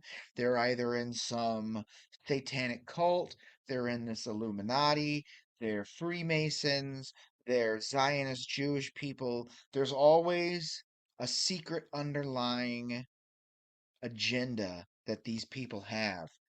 And this is where they can pretend that they're incompetent or whatever, but something is going on that's keeping us at a specific level so that we are controlled. And all of these people seem to be in on this con that unless you're awakened, you do not see it. And you are just living your NPC type life where there's no way to ever get out of the cycle until you start to be aware of the symbols and symbolism and the games being played on people. So, Admiral Byrd led privately funded expeditions to both the North and South Poles, planting both US and Masonic flags at both locations. It's also said that when the moon landing took place, two flags were planted on the moon. One was an American US flag, and one was a Masonic flag. If you believe we went to the moon, or if you believe that the moon landing was an expedition to another land on the edge of our crater or realm or wherever it might have been. But Masonic flags were said to be planted at or on the moon by the astronauts who were all Freemasons. So, another thing to think about. So, the two expeditions he led, one expedition in 1929, the other in 1935, he would go on to create a Masonic lodge in Antarctica, lodge number 777, which the numerology is there. 60 of the 82 members of these expeditions were Freemasons. The others may have been members of other secret societies or other types of, satanic cults or specific bloodlines or something like that. These expeditions were funded by the Rockefeller family and were extremely important to the controllers to claim those areas and keep anyone from discovering what may be there, claiming land like they claimed the buildings and cities of the old world. So, if these people have access to these old world maps and stuff, and they knew there were giant metropolitan type cities with advanced technology that is completely untouched, they would have to claim that and make sure that they can hide it from everyone else. So, imagine if you're living in like an 1850s frontier type world with horses and wagons, and you knew there was a modern day New York City somewhere on the other side of a hill or a mountain range. You do everything you could to keep people from finding that. And that could be one of the things that's hidden within these national forests that they do not want people to investigate. The Grand Canyon could have access to these secret underground cities. We know they're constantly finding lost civilizations throughout the rainforest and in South America and things like that. So, another continent that no one knows about with giant cities and roads and cars and trains and technology and all this stuff isn't far off when you understand who's pulling the strings and how the same groups control the banking and financing, the media, the newspapers, the social media. So any word of anything like this gets out, they can get rid of it immediately or have access to them, understanding that you're looking into this stuff. And as long as they can shadow ban you and keep you from getting a large following, then they can control the narrative. And that's kind of how this works. So the founders are the people finding these things. This is why the founding fathers found this stuff and claimed it. That's why they want to claim land, and setting up a claim to a land and gaining the title to it is how these people operate, because it's like pirate kind of law. And this all connects to the postmaster of shipping and the maritime admiralty and banking law, which I'll do a video on that in the future. It's all in my book, but it's very interesting how if you understood this rights of claiming, you could claim your own land and then basically own it. This is why there are squatters' rights and stuff like that. And so after you squat at a place for a certain amount of time, and you are getting post or mail delivered to you at a place that you do not own, you then have rights to living there, and it's really hard to get you out of there due to you having a claim on that land or that house or wherever you are staying in. So, secrets of these Freemasons and stuff. Here you see Hitler, and he's looking at these giant maps on the table. Both maps are flat Earth maps or are realm maps. And here's what he's looking at on the table. So, if you can see the map with the red circle around it, and it's got another circle, that's what they're looking at, is this Gleason's map, which is the accurate map of our realm, and understanding where the openings are in this outer ice wall, and also that these openings are guarded by an unknown force, whether it's technology, whether it's a giant Titan-sized creatures or dragons or whatever it is, the openings are guarded. And this is why when you're escaping, you either have to go under the ice wall or over the ice wall. It's very almost impossible to probably go through it unless you have a certain type of access. What that access is, we don't know. It could be you blow a horn or a trumpet and a certain sound frequency lets you go through, something like that. I think a lot of like the God of War video games, and how the mythology myth, the mythology is really more accurate than our historical record of billions of years and dinosaurs and stuff like that. So something to think about, that's very interesting. And this is why they had to perfect their submarine technology and also the old world Zeppelin type airships, because you can go under or you can go over, but it's very difficult to go through. And that might be one of the reasons why Admiral Byrd's fleet supposedly was destroyed, is they tried to go through the ice wall and they were eliminated as they got close. So this is an invitation from a Grand Master's dinner where only the Master Mason people are invited to these dinners, where Admiral Byrd is going to talk and probably reveal the secrets of what he actually saw and what was really going on there.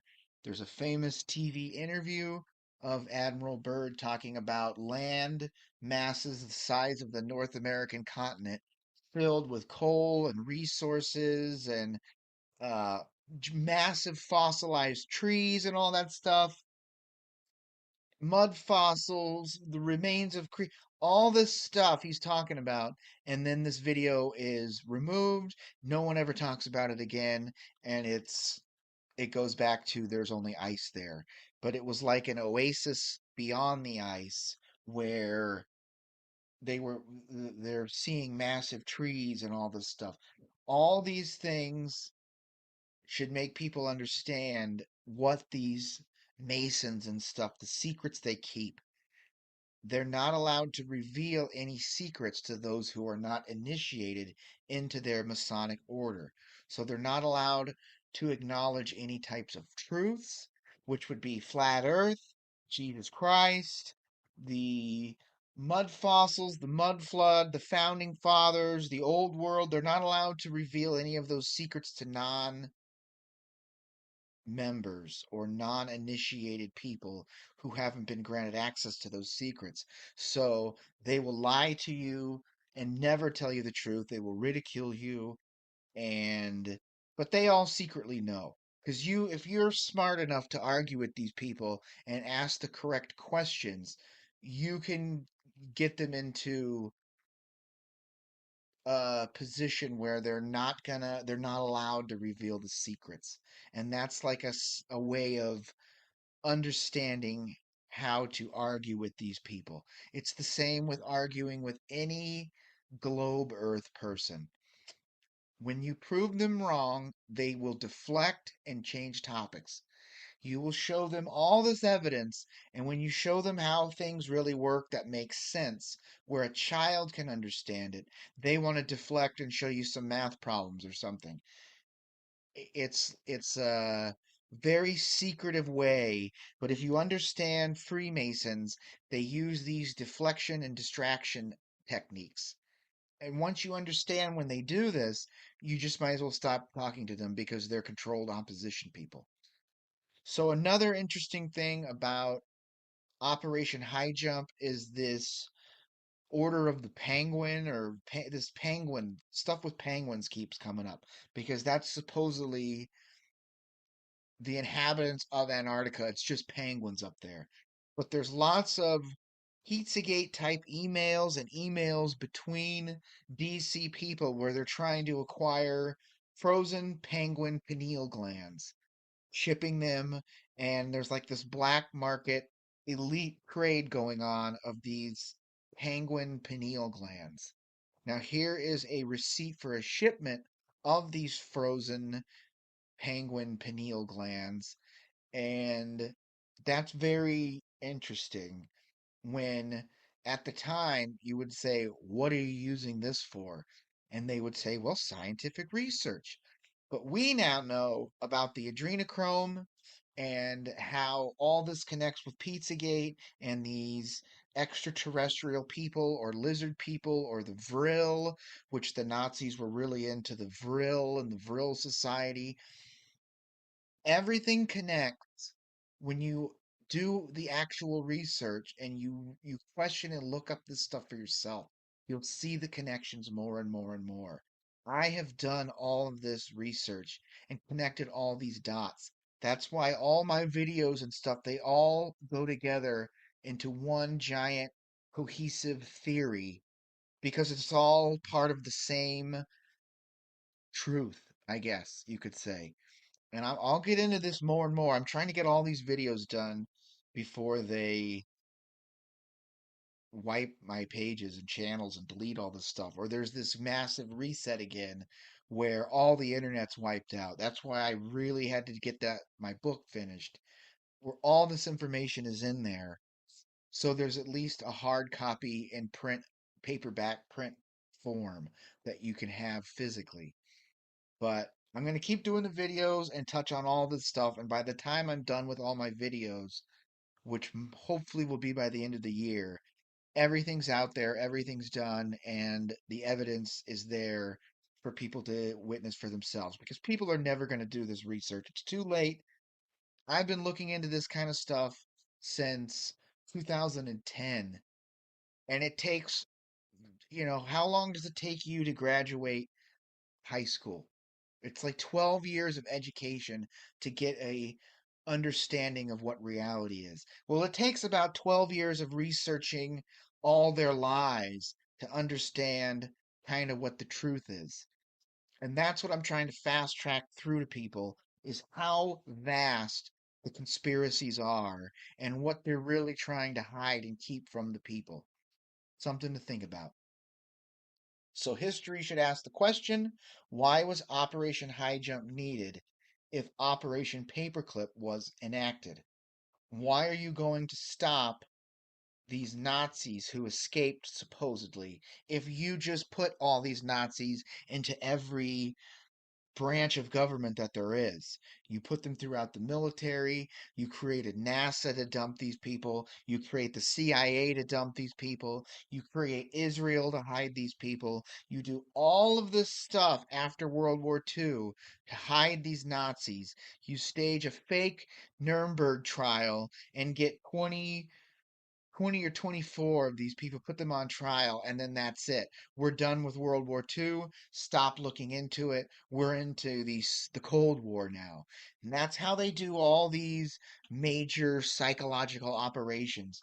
They have a massive event which distracts you from looking at what happened. It's like Oklahoma City bombing, false flag, and then this OJ trial takes place right after. And then no one's asking what's going on and what you did at Waco or Ruby Ridge or anything like that because we have a giant media operation going on where everyone's then distracted on, well, did OJ do it or did he not do it? It doesn't matter. It's all a prearranged media false flag to distract you and keep you from looking further. Another thing to think about.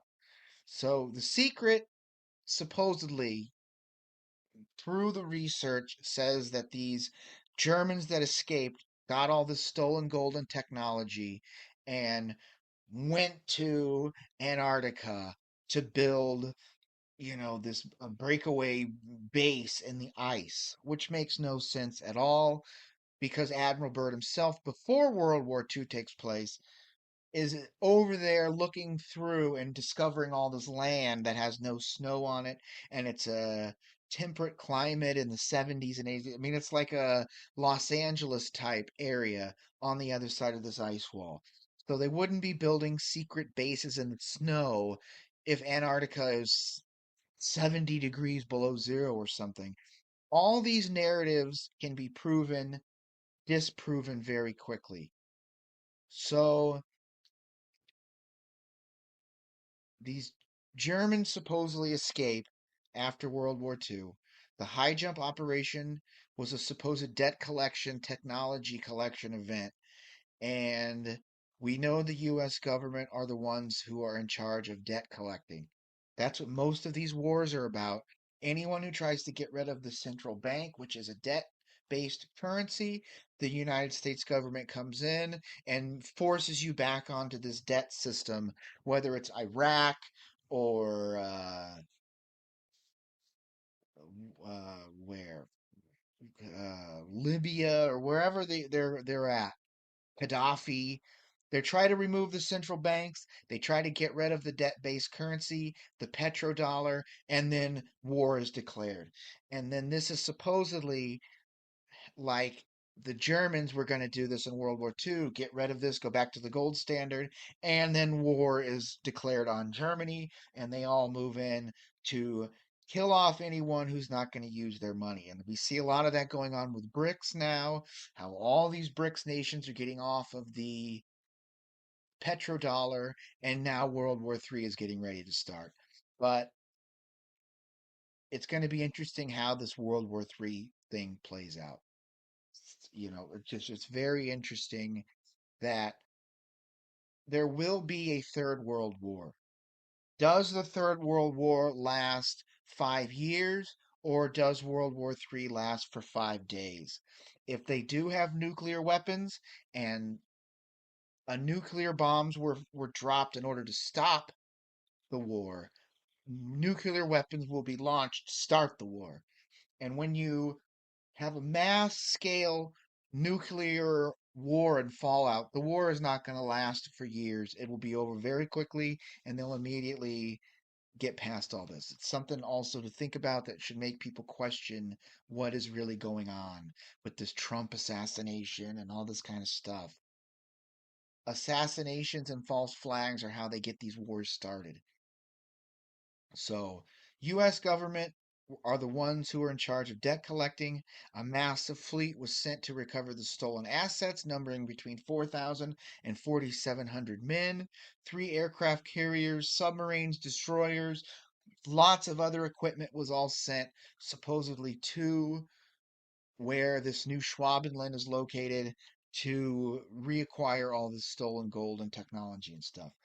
Now, it's also possible that these 4,000, 4,700 men and all this equipment supposedly sunk and is at the bottom of the ocean, but it was used to help colonize these other lands.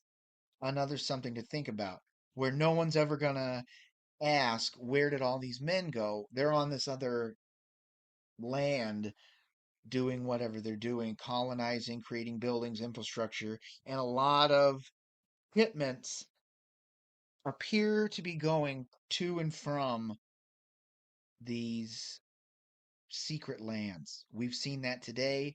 And where these cargo ships go, a lot of them go straight through Antarctica, where solid ice and land should be. These ships are going straight through that. So there's a lot of deception going on. There's also a lot of deception to where you look into the deep underground military bases and how much supplies and stuff go underground, never seen again, to basically go to these other colonies that are hidden from the general public's knowledge.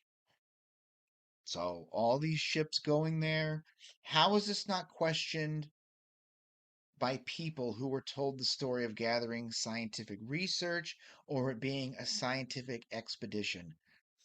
Scientific expeditions don't usually require aircraft carriers and fully loaded submarines with torpedoes and stuff. That should eliminate the scientific expedition part of the argument, showing that people will believe what they are told and they'll believe what they want to believe to avoid the truth at all cost. The fleet of men and ships was known as Task Force 68. 68 having to do with the crossing of the 68th parallel and designating the entering of the Antarctic Circle. And a task force is a group under one leadership for a defined goal, which was Admiral Byrd. So, as always, the head guy in charge is someone put there by the controllers, and they're always a Freemason type person. And we know that Hitler was a Freemason, Napoleon Bonaparte was a Freemason, George Washington was a Freemason. All these people are Freemasons. Okay, that shows the connection to the controllers, and we're starting to understand that the controllers have a connection to being Jewish or Jewishness. And at the top of all of that, it's a satanic, Luciferian kind of satanic cult mindset where anything done in secret in the shadows and the darkness has nothing to do with the light and Jesus Christ. And therefore, you understand where all this goes and how all of this plays out when you can understand that basic principle of it. So, the circumnavigation all connects back to the flat earth, and these longitude and latitude lines are where they're crossing the most outer circle of our realm is where they're trying to exit this Task Force 68 to get to the other side of the ice wall or onto the Antarctic continent, supposedly. Here's the patch. Task Force 68, Operation High Jump, Navy South Pole Expedition. Okay, massive aircraft carriers, 3 aircraft carriers, submarine, all this stuff going there for science. Not likely. So, another thing to think about when you're trying to decode events that took place 70 something years ago. So, the recovery of the lost assets of the controllers would include the stolen gold, mercury, artwork, naval resources, supplies, and over 300,000 men and women who went missing after World War II.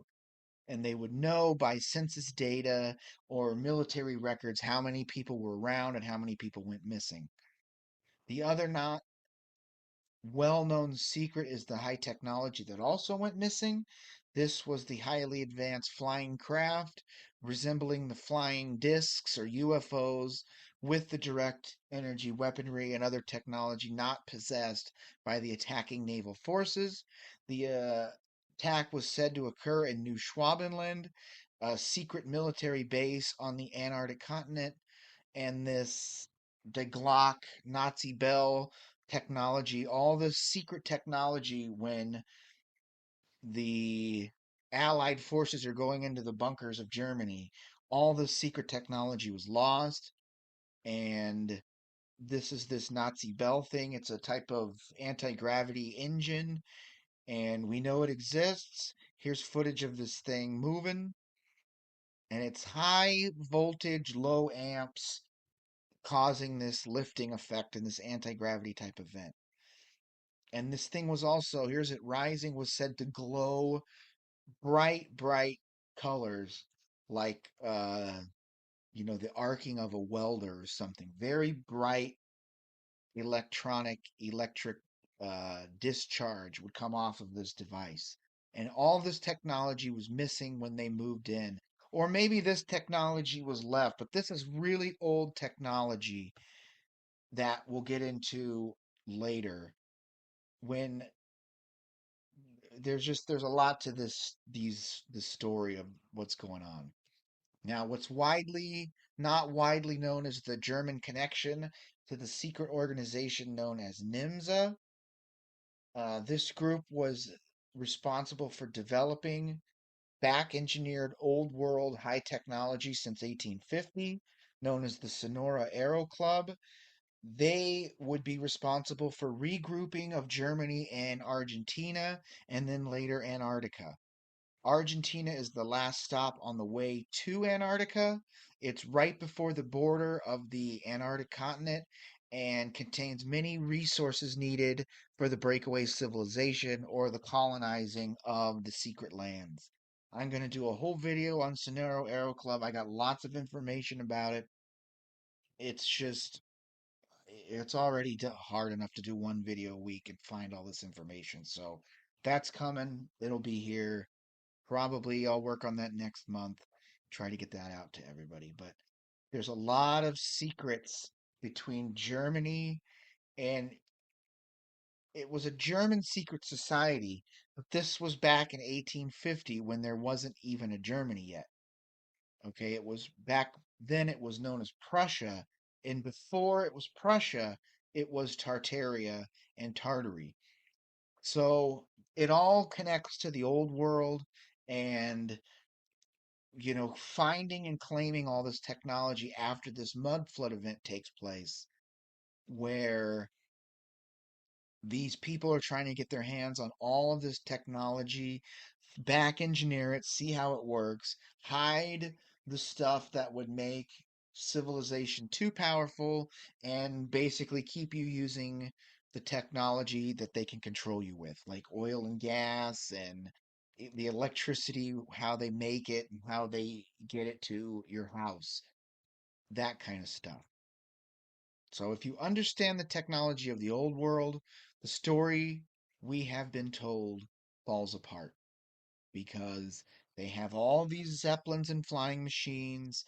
And if these Nazis are escaping, 300, 400,000 German civilians are escaping or military personnel, they're not loading 300,000 people into U-boats and going to the ice to live in the ice. That makes no sense. But how many people could you load onto these giant airships and just fly right over the ice wall? That's the secrets that they don't want you to know. I mean, look in the background of this picture. You can see, I mean, these Zeppelins were not hard to make. They didn't rely on, they're not filled with gas that you would have to make. It's a giant aluminum type structure, and you put electric current into this structure, and it lifts and drops by the amount of current you're putting into it. That's how these things work. So it's something to think about when you understand the connections between the old world and the technology, and that these wars are a cover story to cover up the buildings, the free energy, the stuff like that. And that's the big missing piece of the puzzle they don't want you to find out. So before the operation was fully underway, the crew had to go through a series of secret rituals, making them all low-level Masons to ensure they would be successful. So it's like doing a satanic ritual in order to cloak your men with a type of energy so that, who knows, they would be invisible to the technology there or something. Rituals were performed, and this is researchable. You can look into it. So, the ritual, preparation, and occult ceremony, most likely unknown to the participants of the operation. So, they wouldn't understand they were going through a ritual. They would just, everyone else is doing it, so we got to do it. So, after or while the fleet was crossing the 33rd parallel, 33 connects to Freemasonry, the captain lowers the U.S. flag and raises the Jolly Roger Skull and Bones pirate flag, the Skull and Bones pirate flag that we're all aware of from TV and stuff. Now, if you're aware of the Masonic shipping aspects and flag law, this would never be allowed if it was an actual military United States operation. You're not taking your country's flag down and flying this pillaging skull and bone flag that signals death to the people around. That's something that you should, it's very interesting. Now, the flagship or the lead ship was named the Mount Olympus, also connects to kind of mythology and stuff. uh, the Mount Olympus ship is a non-female ship title, and usually all ships have to have a female name connecting to the shipping and delivering of product and stuff like that. Birthing and ships, making birth and liberty and all these kind of things all connect to shipping. So when the Skull and Bones flag is on top of this Mount Olympus ship, which has a non-female title, it connects to them having permission through the people who control the shipping routes, which all connect to these controllers and stuff. So this would signal to all that the order of death was coming. The Skull and Bones flag is that of the Elosian Club, founded in 1856, which was connected to other secret societies. This is like the Skull and Bones Club, and there's many clubs that are all secret members of these fraternal orders, which connect to Masonry, which connect to the controllers, which connects to Israel, and connects to all this satanic kind of stuff. This would mean that according to maritime law, as a type of naval false flag operation, which connects to the Freemasons who were in charge. So this is where the term false flag comes from, is you take one of your ships, put the enemy's flag on your ship, and attack ports on the way, and then you could justify going to war. That's why a lot of these wars are started with naval false flag operations, whether it's the sinking of the Lithuania or whatever the ship was called, I can't remember, the sinking of the Titanic, the the USS Liberty getting attacked. Everything connects when you understand the secret codes and symbolism that they kind of hide in plain sight.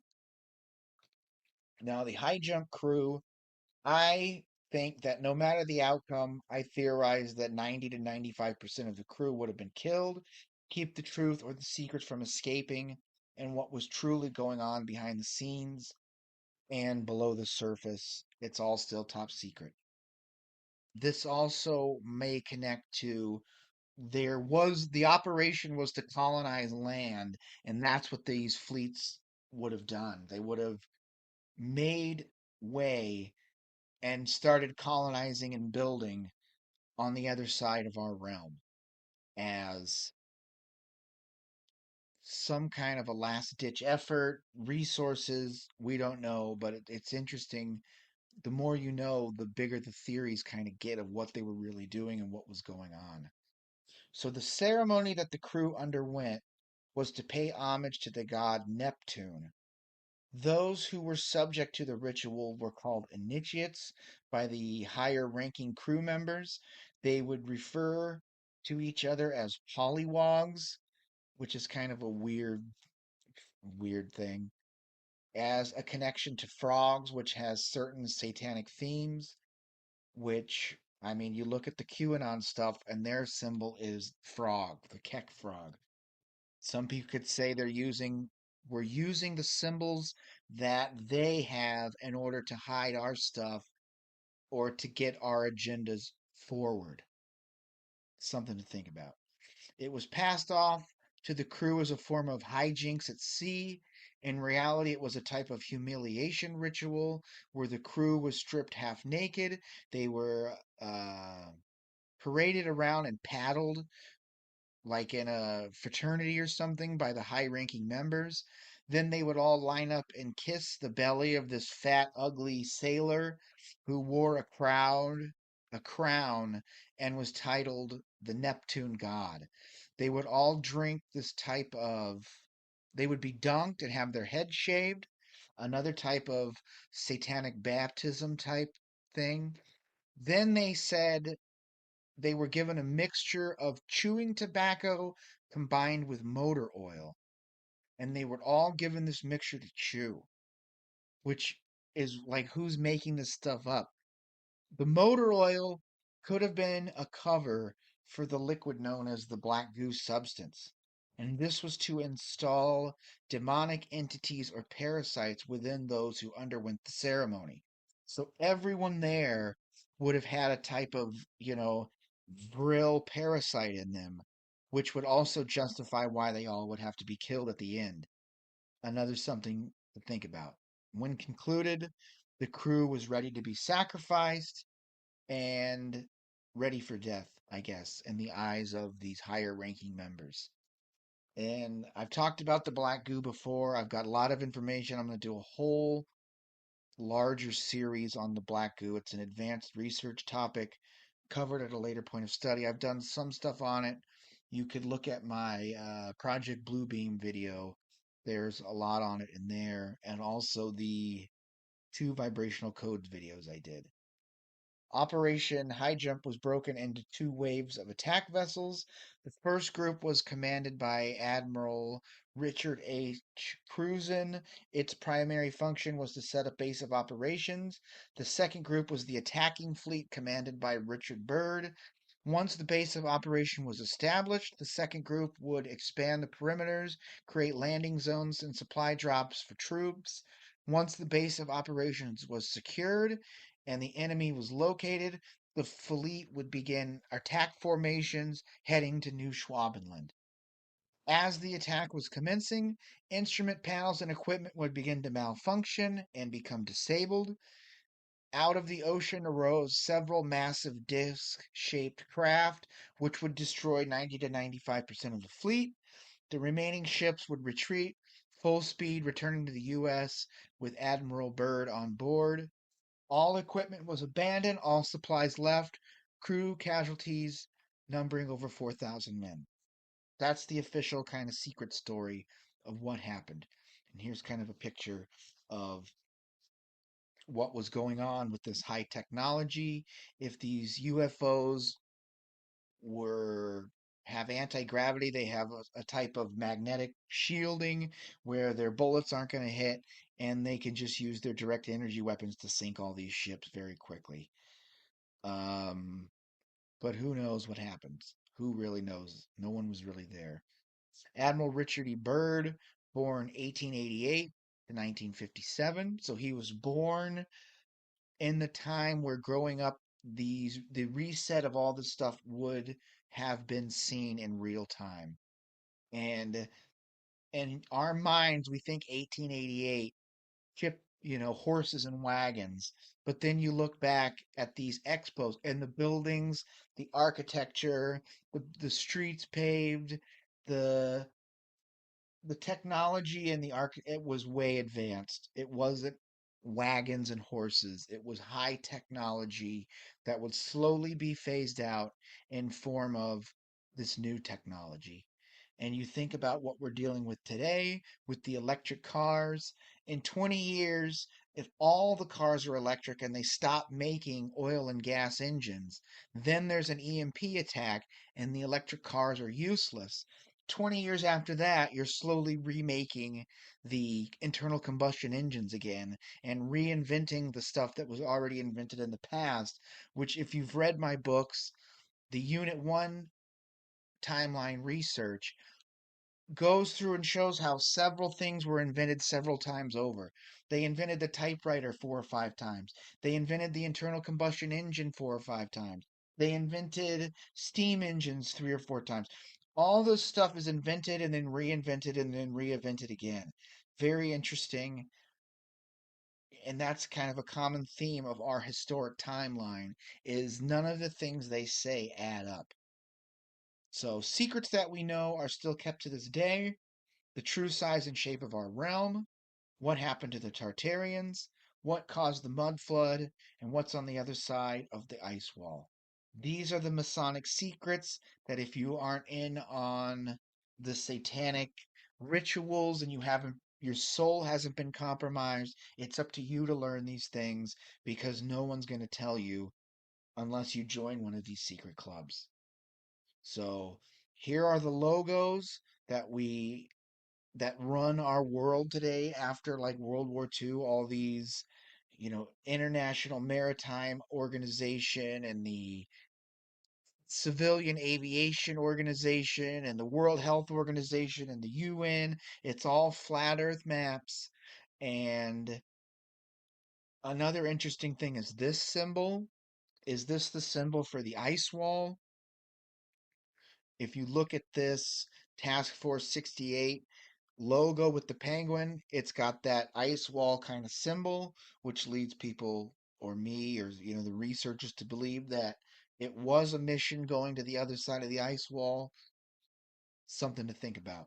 Now here is the United Nations symbol. This is the most current one, and I've kind of went through it and broken this down.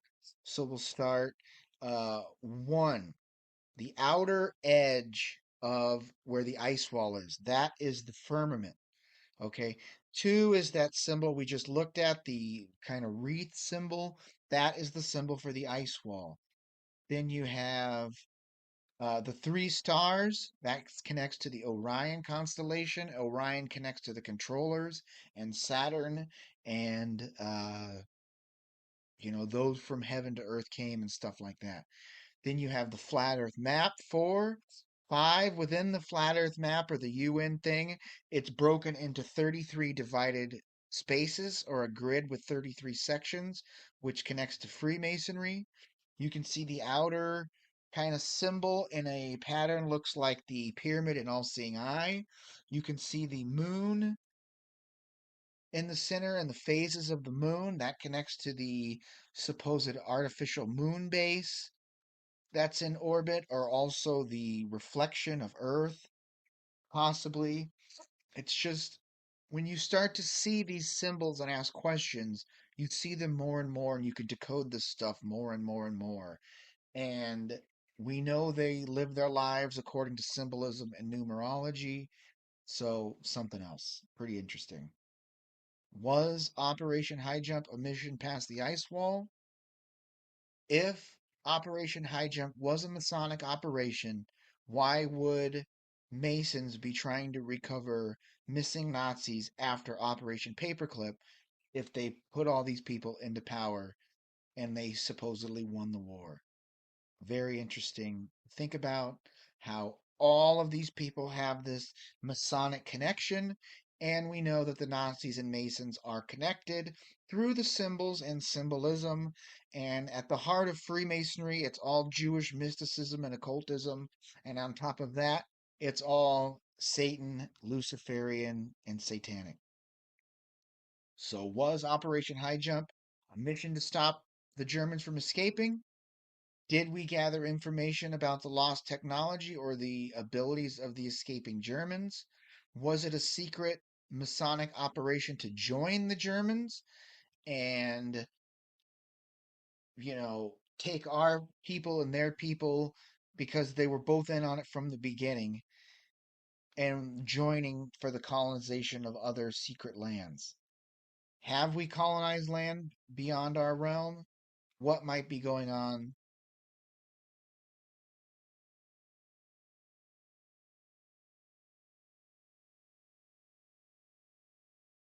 Crash. Probably you have heard of the Roswell crash in 1947.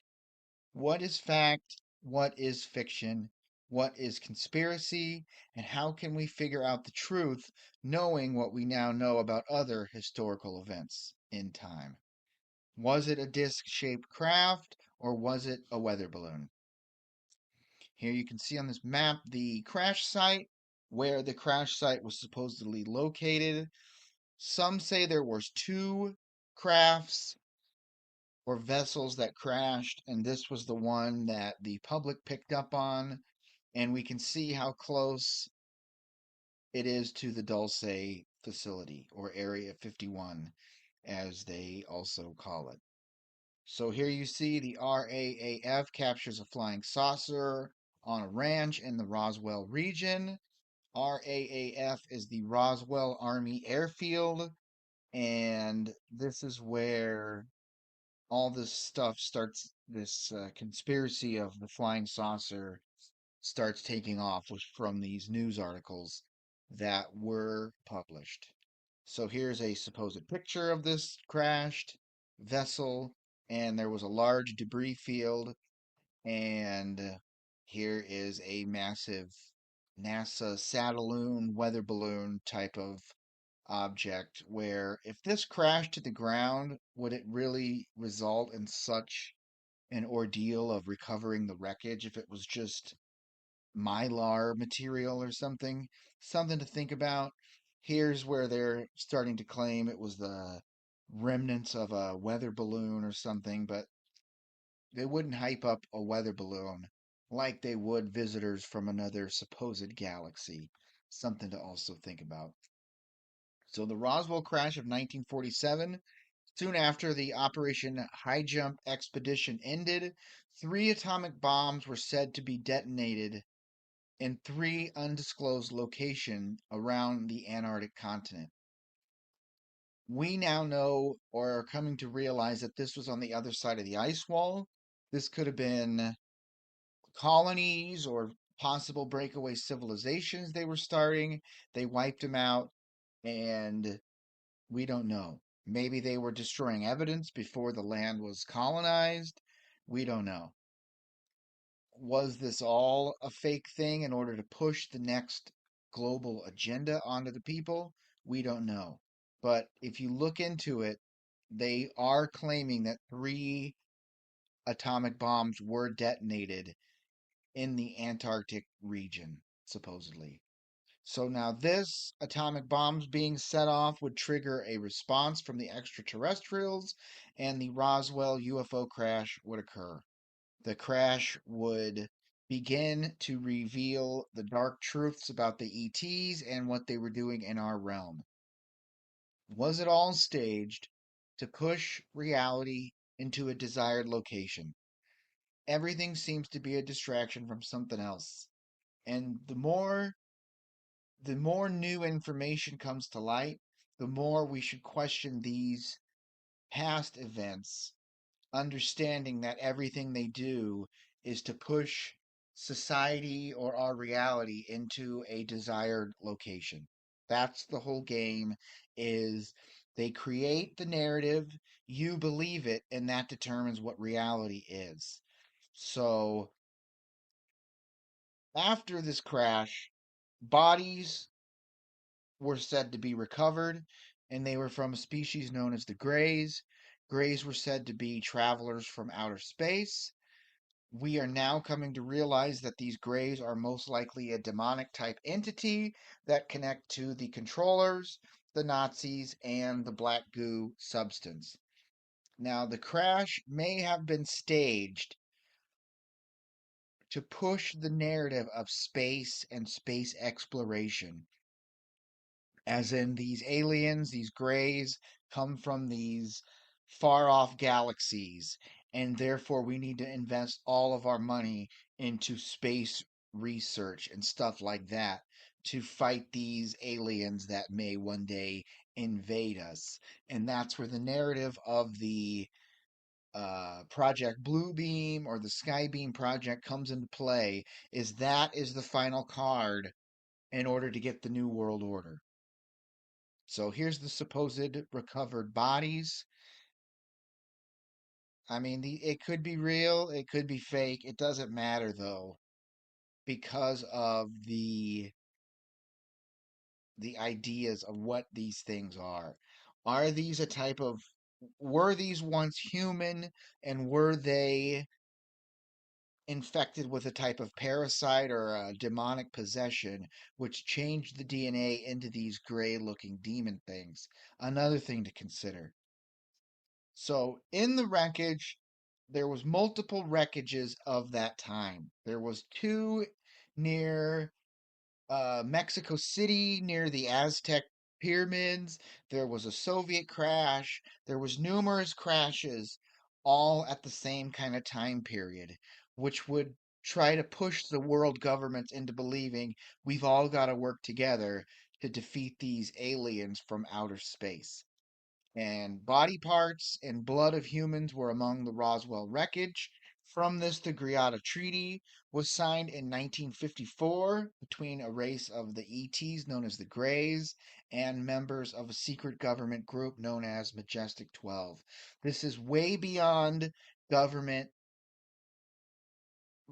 government people working in the government doing this deal. This is all black projects where Congress and the president have no real knowledge of what's going on with these aliens.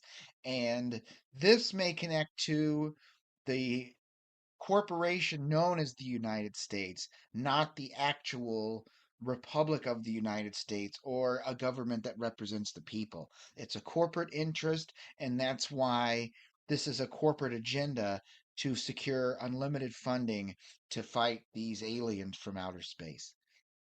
And the creation of also the deep underground military bases that would start to be created after this Greada Treaty was supposedly signed. So the arrangement would include the transfer of exotic technology in exchange for the taking of random men, women, and children, along with some animals for experimentation. And it is said that the deceptive Greys would be the first ones to break this arrangement, taking more and more civilians and fabricating stories of where they originated from and who they were, where they come from. Everything they say is lies. And the more we research this, the more we understand that they are lies, and it has nothing to do with extraterrestrials or outside aliens from the sky or space or the heavens or whatever you want to call it. It's a demonic type entity which is using mankind to push their agenda. So the Majestic 12 group, also known as Magic 12 or MJ12 for short, is a purported organization that appears in UFO conspiracy theories. This organization is claimed to be a code name for the alleged secret committee of scientists and military leaders and government officials formed in 1947 by an executive order by President Harry S. Truman to facilitate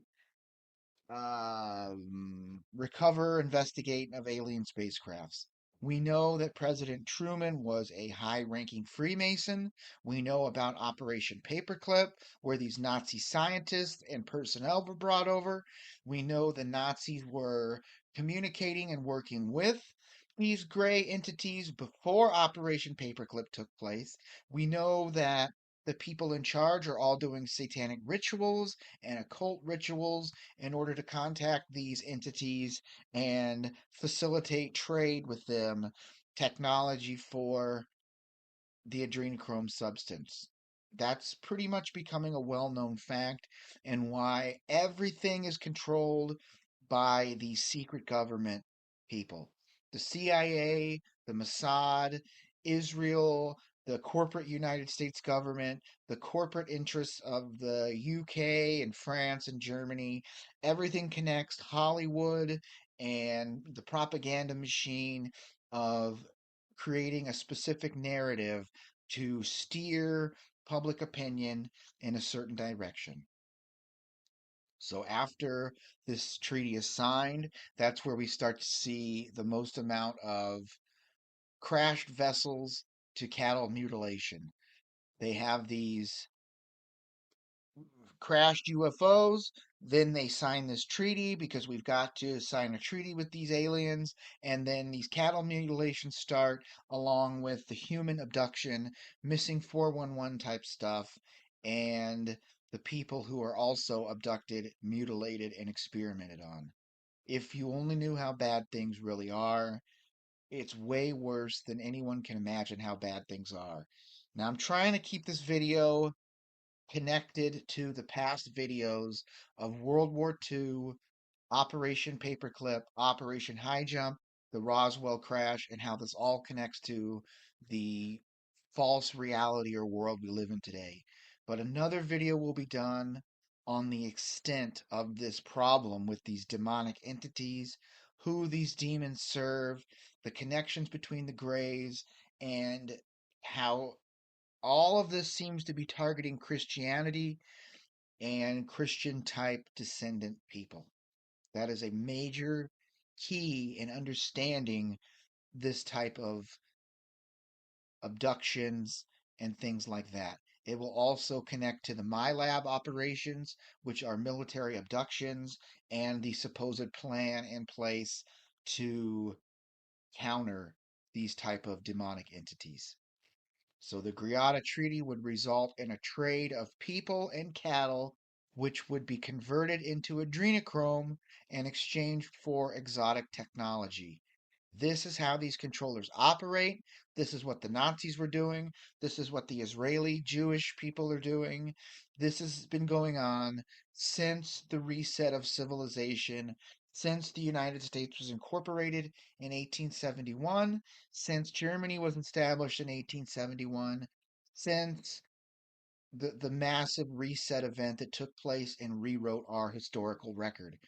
It takes human people, descendants of Tartary, converts them into the adrenochrome substance, harnesses their life energy or their loose energy in exchange for this technology that isn't alien at all. It's old world technology that these demonic entities that have reset civilization are slowly giving back to the people and claiming it to be this extremely alien type technology. It's all a deception, and most of the people, I would say, in the government are blind to this. Most people all believe in the globe Earth and outer space and the planets and all that kind of stuff, which furthers this deception more and more, to where now they're acknowledging they're interdimensional creatures. It's a demonic entity. They're not from Zeta Reticuli or the Orion constellation or Draco Reptilian constellation. It all connects to biblical type accounts where these type of creatures or entities have been documented for thousands of years. So this also connects to the COVID vaccines and the adrenochrome. Everything is a part of this plan.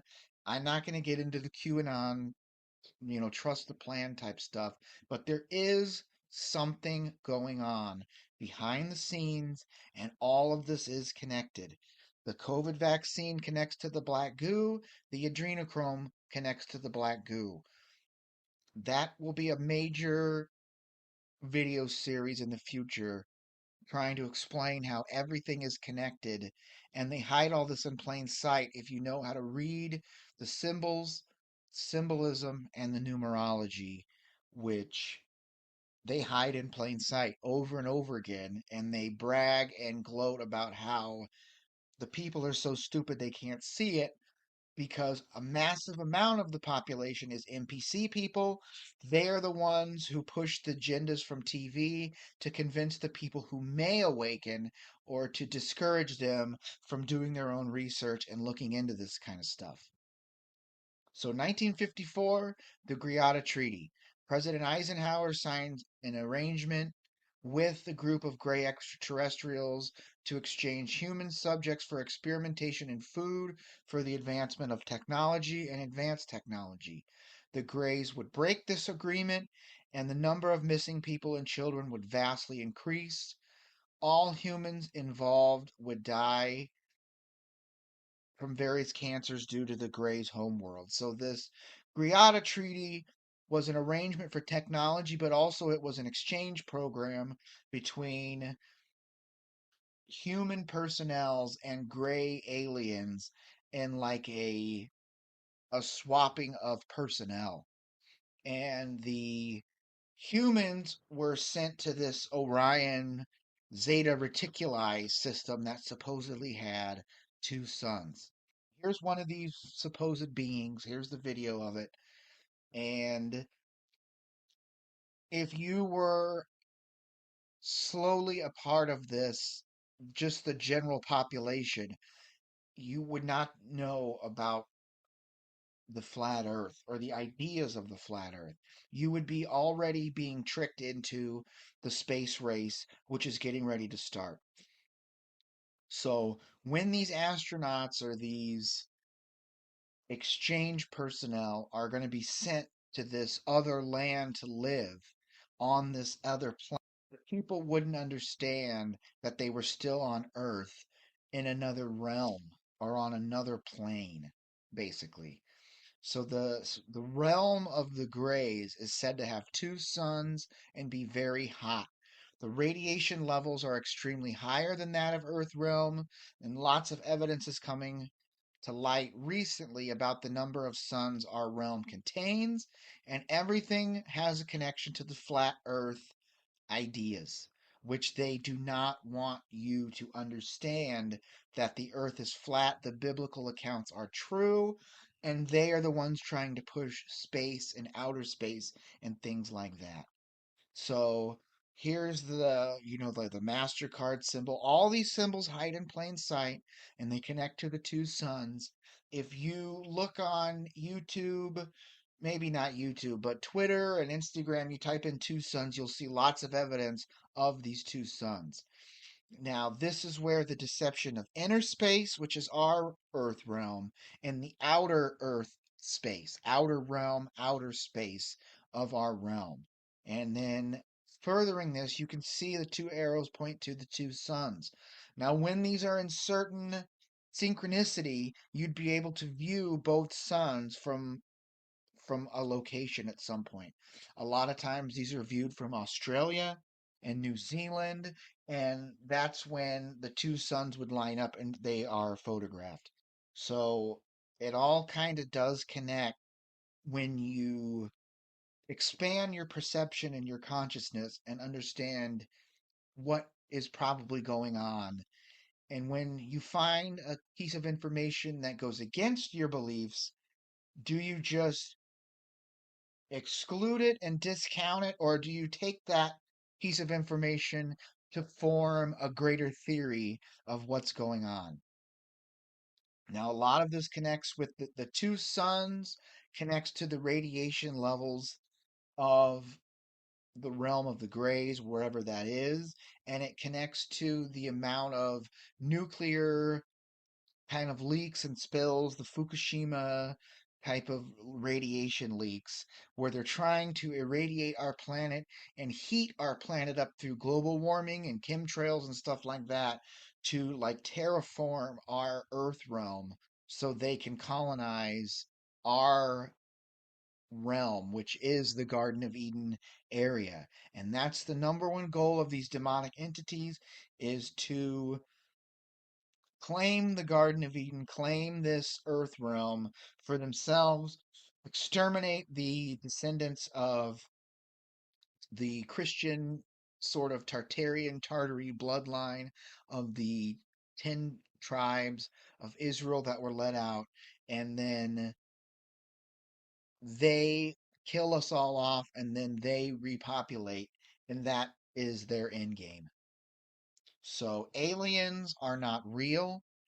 The alien deception is that of a lie. When you break down the word alien, it is a lie in. We've covered this before. Extraterrestrials are from extraterran land outside of this realm. This extra land is one of the main reasons for these resets of history and society and stuff like that, to keep the people from finding out or understanding the truth of our realm. And when you understand there's more land and resources, the scarcity of this planet is removed and people can live a better life.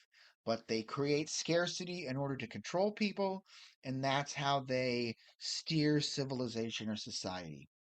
Now, possibly these ETs may come from a hollow earth realm or from an unknown type of underground realm. This is what connects to the deep underground military bases, and we know of this due to the Phil Schneider type of whistleblower accounts of when they're creating these deep underground bases, they stumble into a cavern and it's filled with these gray demon type creatures. There also could be a connection to type like the biblical accounts of hell and where these demons come from. And hell is always down in the ground, down below. So, something to also think about if you're trying to figure out what's going on.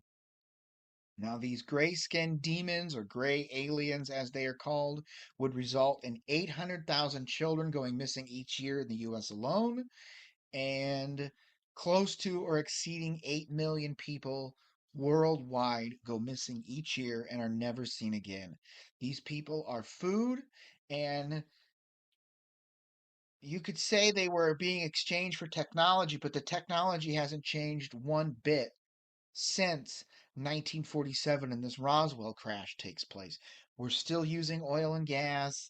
We still are using the same type of generated electricity. We still have the same type of food, and everything is still the exact same. The only thing that has changed are the radio frequency weapons and television and stuff with cell phones. But those are being used to control us, not to set us free. And that's one of the things that proves that we're under control of these entities.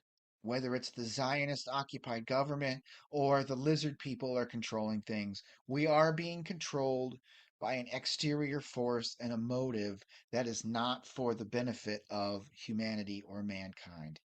Now, after this agreement, the harvesting of humanity would begin to take place, and the manufacture of the chemical compound known as adrenochrome would begin and traffic throughout our world. The Greys said or say they come from the Zeta Reticuli star system in the Orion constellation.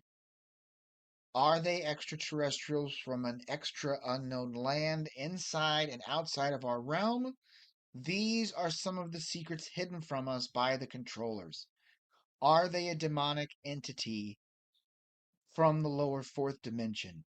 Now, other crashes are also said to take place. There was a Russian craft which was recovered by the Soviets, and a larger crash near the Aztec pyramids in Mexico City that we discussed earlier.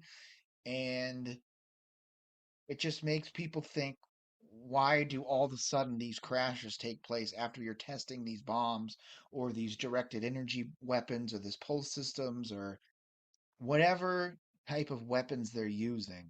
They start activating them, and then all of a sudden, these UFOs come and start telling you they come from these lands. Because if you have the ability to reset cities, you have a weapon that can be used against them if they live on a unknown continent on the other side of the ice wall, and we could now have the weaponry to go to war with them and exterminate them the same way they have been used on us. So, do aliens come from space or unknown planets? Planets are planes, ET. ET is the extraterran land hidden from the general population after the last reset between the 1776 and 1850 time period. The controllers of the monarchy were working with these evil entities the entire time. This is why the elites are always doing blood drinking rituals, and the Dracula and they're all involved in the same type of thing, which leads me to believe that they are these shape-shifting reptilian type vril entities. These controllers are most likely ETs themselves from the Draco reptilian or vril bloodlines. Vril is various reptilian intelligent life forms, and a lot of this stuff I covered in the my video on ETs, aliens, and demonic entities videos. It's a two-part video. You should go back and check that out. I'm going to continue on this and get into it a little bit further after these videos dropped and we've expanded the awareness of what the past was about. We can understand the future a little bit better. So this is the Soviet crash site. It's well known. You can type in Soviet UFO crash site, and there's lots of videos of them trying to recover this Soviet thing. But at the same time, the Soviets were involved in the space race. So it was like convincing their population we've got to invest all of our money and resources into this space race in order to build our technology to fight these eventual aliens that would eventually come and invade Earth, supposedly. This is where the Project Bluebeam card would be played and the staged false alien invasion would occur. Now, extraterrestrial metals and alloys were recovered, as well as recovered technology that would lead to future black projects and things like that. Now, the technology recovered would aid in experimentation along with research and development of the coming age of the New World Order. Many top secret programs and projects would come from the Roswell crash. This would be a way of disclosing old world technology to the people in a way that furthers the deception of outer space and aliens. When it's fully realized that the controllers of Germany and the United States were both in on the deceptions of war and the cover stories needed to further the reset of our historical record, more can be understood. This is where you get from the understanding to the foundation of these arguments and this research. Scientists were exchanged along with personnel before Operation Paperclip took place and even before World War II would get started. We know this by examining the past and understanding the discoveries of the old world and the people who work for the controllers. Understanding this is as a separate video I'll get to on the Sonoro Aero Club and the NIMSA group, which connects to Prussia and eventually this old world pre mud flood and even post mud flood, where they would recover the technology and dig them out of archaeological sites. That's another. The UFOs are unidentified flying objects. They're also unearthed foreign objects connecting to the old world. Now, before this Roswell crash, the Philadelphia experiment would take place. The Philadelphia experiment was a matter energy type of experiment using high amounts of electricity to move large objects and cloak them by manipulating subspace. Subspace is the folding between the dimension of the second and third dimension, and then the fourth and fifth dimension, and the third and fourth dimension. In between where these dimensional rifts are, that is what subspace is. So you can put an object into subspace and then pull it out of subspace. That's what this Philadelphia experiment was getting into. Now, the technology recovered from this Roswell incident would aid in these types of experiments, and the technology gathered would allow new experiments to be performed. This is where the Montauk Project would get its start, along with Project Looking Glass, and the creation would begin into these deep underground military bases, bunkers, and black sites. And the last card from Werner von Braun, the last card they play will be the alien card, and it's all a lie. I did a video on Project Bluebeam and the 5G towers and the vaccines and the activation of the vaccines. You should watch my video on that because we're really getting close to this event taking place. I predict it will take place before November 5th. That's when they're going to start this false alien invasion thing. And they'll play it like a nuclear bomb will go off in Washington, D.C. This is where the QAnon people tell you to watch this Sum of All Fears movie, where a rogue bomb is detonated, and then everyone blames everyone, launches their nuclear weapons to completely reset all these cities, bomb out these cities like in Terminator 2 or something. And then when all of the major cities and military targets have been wiped out, that's when these aliens come and further blow things up. And then we've got to do an agreement with these aliens. And we've the government will then disclose the Greada Treaty and the Roswell Crash, and then we've got to have a new world order and the climate policies to save the planet and yada, yada, yada. This is all part of this pre planned thing. The Roswell crash, along with the Soviet crash, would push the stories needed for the deceptions of Project Bluebeam and the creation of the New World Order. We're getting very close to this event taking place. Watch my video on Project Bluebeam, the 5G, and the zombie activation. Everything is connected, and they're going to do all of these things at the same time because that's their final card. They're not going to do aliens and then zombies and then World War III. It's all going to be happening at the same time. The bank's collapsing.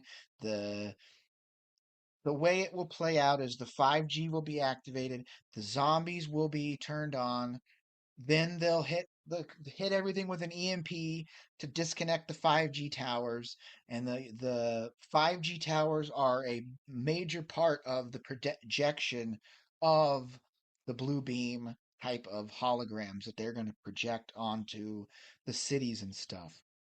And when Operation High Jump ended, that's when the mass drugging and MK Ultra mind control of the people would begin. Antarctica would be off limits because they don't want anybody going there and researching, finding this land, and discovering the lies that have been put on us by NASA.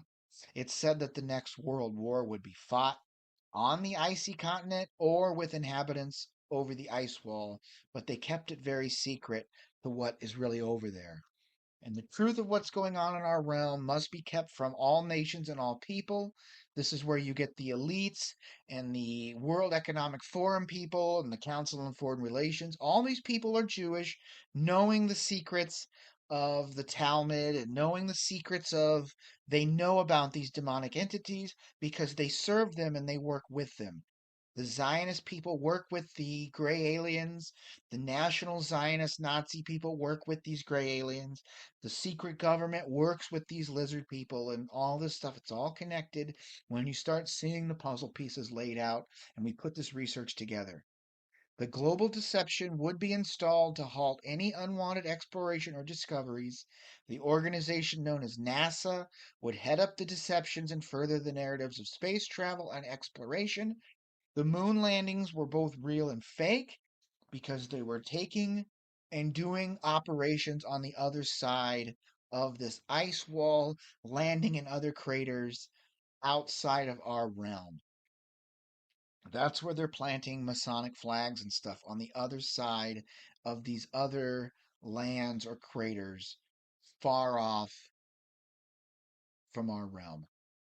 So all of the footage was a fake cover story by the controllers to gain unlimited funding and fool all those were connected to it. The real mission was from out of our realm or plane to another, It might have even been to the artificial space station type moon. We don't know. We know that whatever the official version is completely a fabrication. So they exited our crater and went to another pre mud flood area.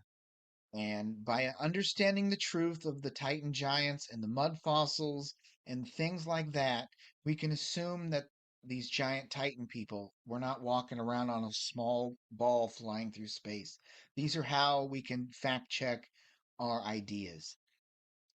The real mission was creating the television, which would enforce the deceptions, showing people the pre approved narratives and the stories needed to push the deceptions.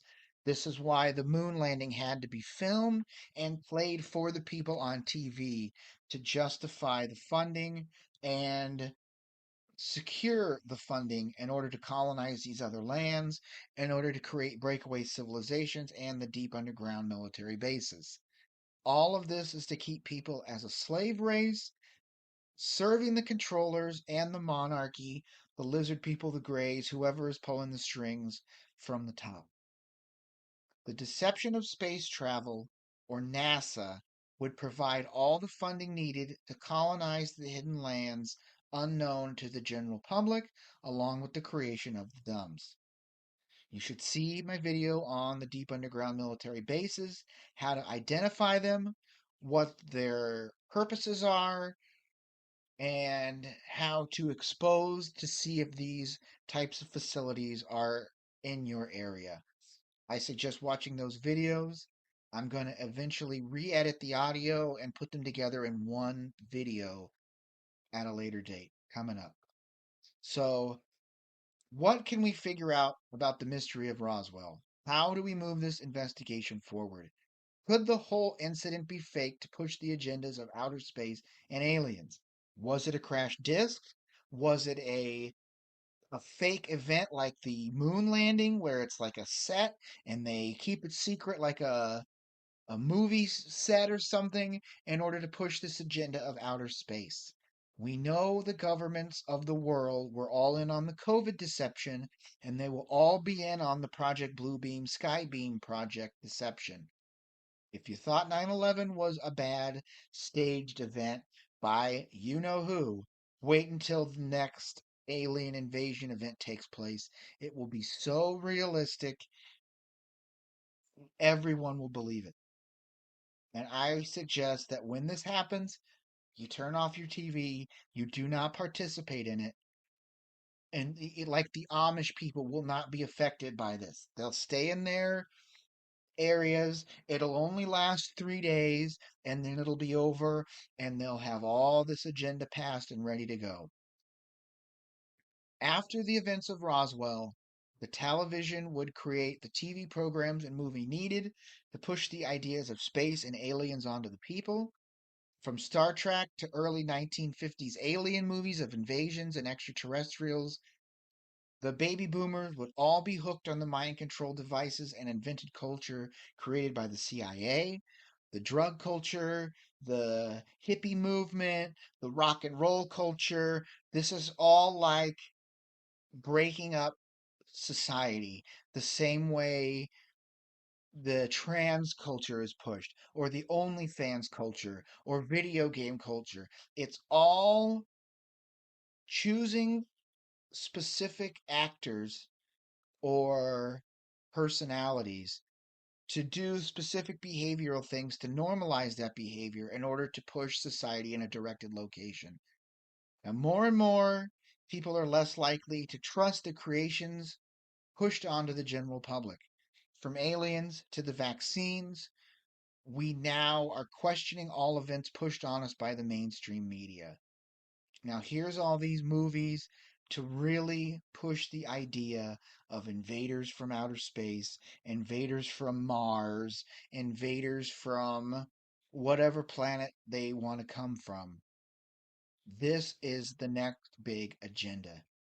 And as long as the people are controlled, they pay their taxes, they eat their processed food, and they do what they're supposed to, they don't need to play this card. But the closer people get to waking up, the more likely this alien card will be played, and the backstory has already been written, or the origin stories of where these aliens come from.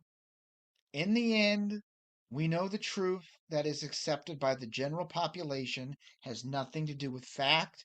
It's all a pre approved, controlled version of reality that we must accept in order to conform with society.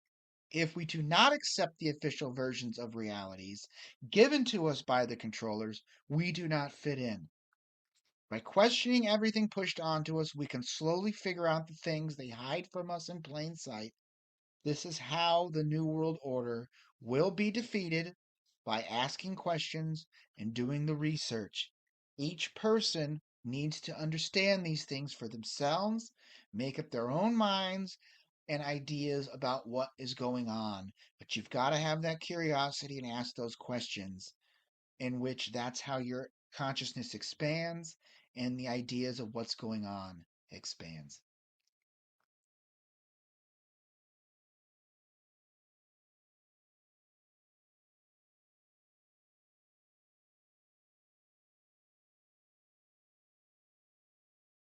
What really happened? Summary and conclusion.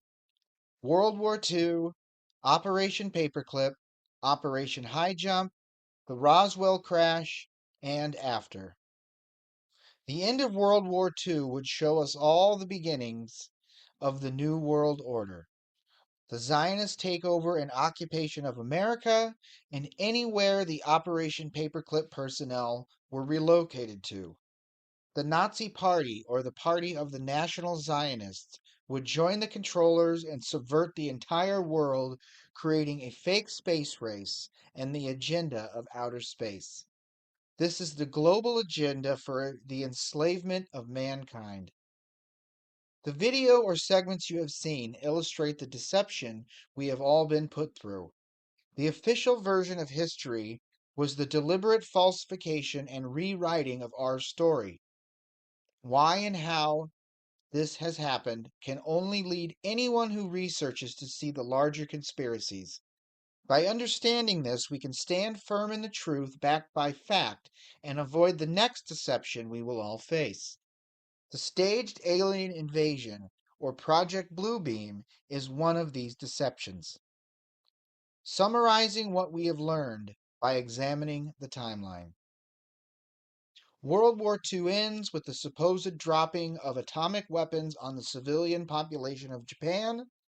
The world would then submit to the controllers due to the threat of reset type weapons.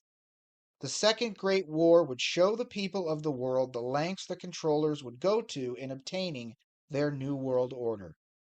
In 1945, Operation Paperclip begins, and also in 1945, the United Nations is established, holding their first meeting. United Nations are united kingdoms. That's where the term United States and United Nations come from. They are united kingdoms, united nations, and united states. In 1946, the Nuremberg trial ends. We know this was a staged event due to Operation Paperclip taking effect. In 1946 and 1947, Operation High Jump would begin. Then in 1947, the CIA is established. This would provide funding for black projects and the colonization of land outside of our terrestrial realm.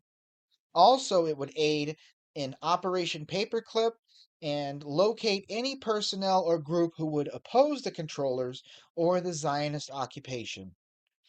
Sex trafficking, drug trafficking, assassinations, mind control, subversion, and on and on and on is what the CIA is known for.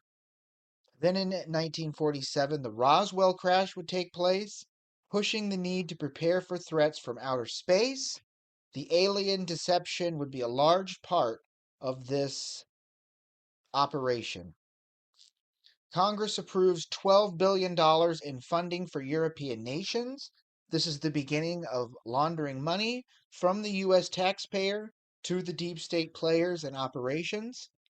Then in 1948, President Truman wins a behind victory, remaining the 33rd president. All of this was done with newly implemented vote tabulating machines. Same tactics aided by the CIA to rig elections and push the chosen candidate forward. In 1949, Israel is created. This would give the Jewish Zionist land to occupy that was once shared by Muslims, Catholics, and Jews, formerly Palestine, but then occupied by Jews to create an environment needed to push biblical events forward.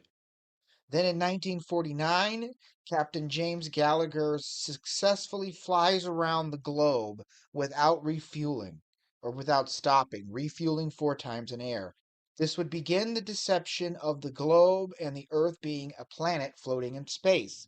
We know he was probably just going around the outer edge of our realm, but they are slowly starting to implement the term globe and space for the next deceptions of the space race. From this event, the controllers would plant the seeds needed to begin the deception of the space race and the Cold War. The globe terminology would be presented to change the perception of all those who would be forced into the new reality with aid from the TV. In 1949, the North Atlantic Treaty Organization is signed. This would be a treaty to install Nazis or National Zionists into governments throughout our realm. NATO, or the Nazi American Terrorist Organization, would infest governments or allied countries and force them all to comply with world government policies and UN directives. Then in 1950, the most important part of this operation would be the baby boom. This is when the baby boom would begin. This would teach the population of America and all NATO UN countries the new version of reality needed to birth the new world order. The baby boomers would all be raised from birth by the television and the culture created by the CIA. The nuclear family would begin to ensure the creation of the New World Order. The globe model and the theories connected to it, from global warming to climate change and overpopulation. This is where all of this deception would really begin, being pushed onto the baby boom generation by the television. Then in 1951, investigations into Las Vegas gambling would show a yearly profit of $20 billion. The CIA and the FBI would see this as a potential revenue stream and a way of laundering money through these casinos and gambling.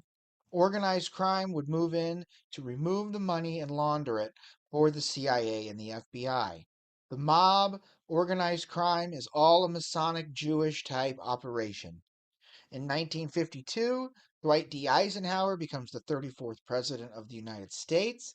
In 1952, the first hydrogen bomb is exploded at Inwitawk Atoll in the Pacific Ocean. This is more testing of weapons that would show the people the power of the controllers and the capabilities of these weapons. In 1953, the CIA aids in the overthrow of the Iranian government, eliminating threats to Israel. Anyone who would oppose the Zionist occupation of Palestine would then become a target of the CIA and the Zionist occupied governments around the world. The Zionist occupation of the world was in full effect after Operation Paperclip would begin, and these little events would all be by Operation Paperclip personnel. In 1953, we also see the start of the Cold War with the Soviet Union and the U.S. all expanding their nuclear stockpiles and bombs and stuff.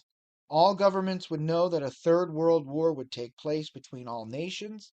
The space race would buy time, but all those involved in the Second and even First World War would know the true enemy was never defeated.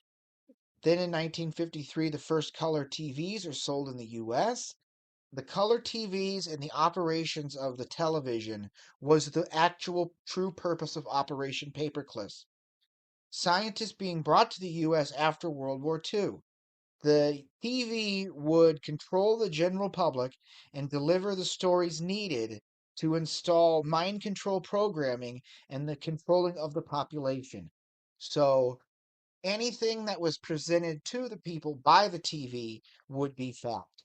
And you see this the most within the baby boomer generation, that everything they see on TV is basically what their point of view is.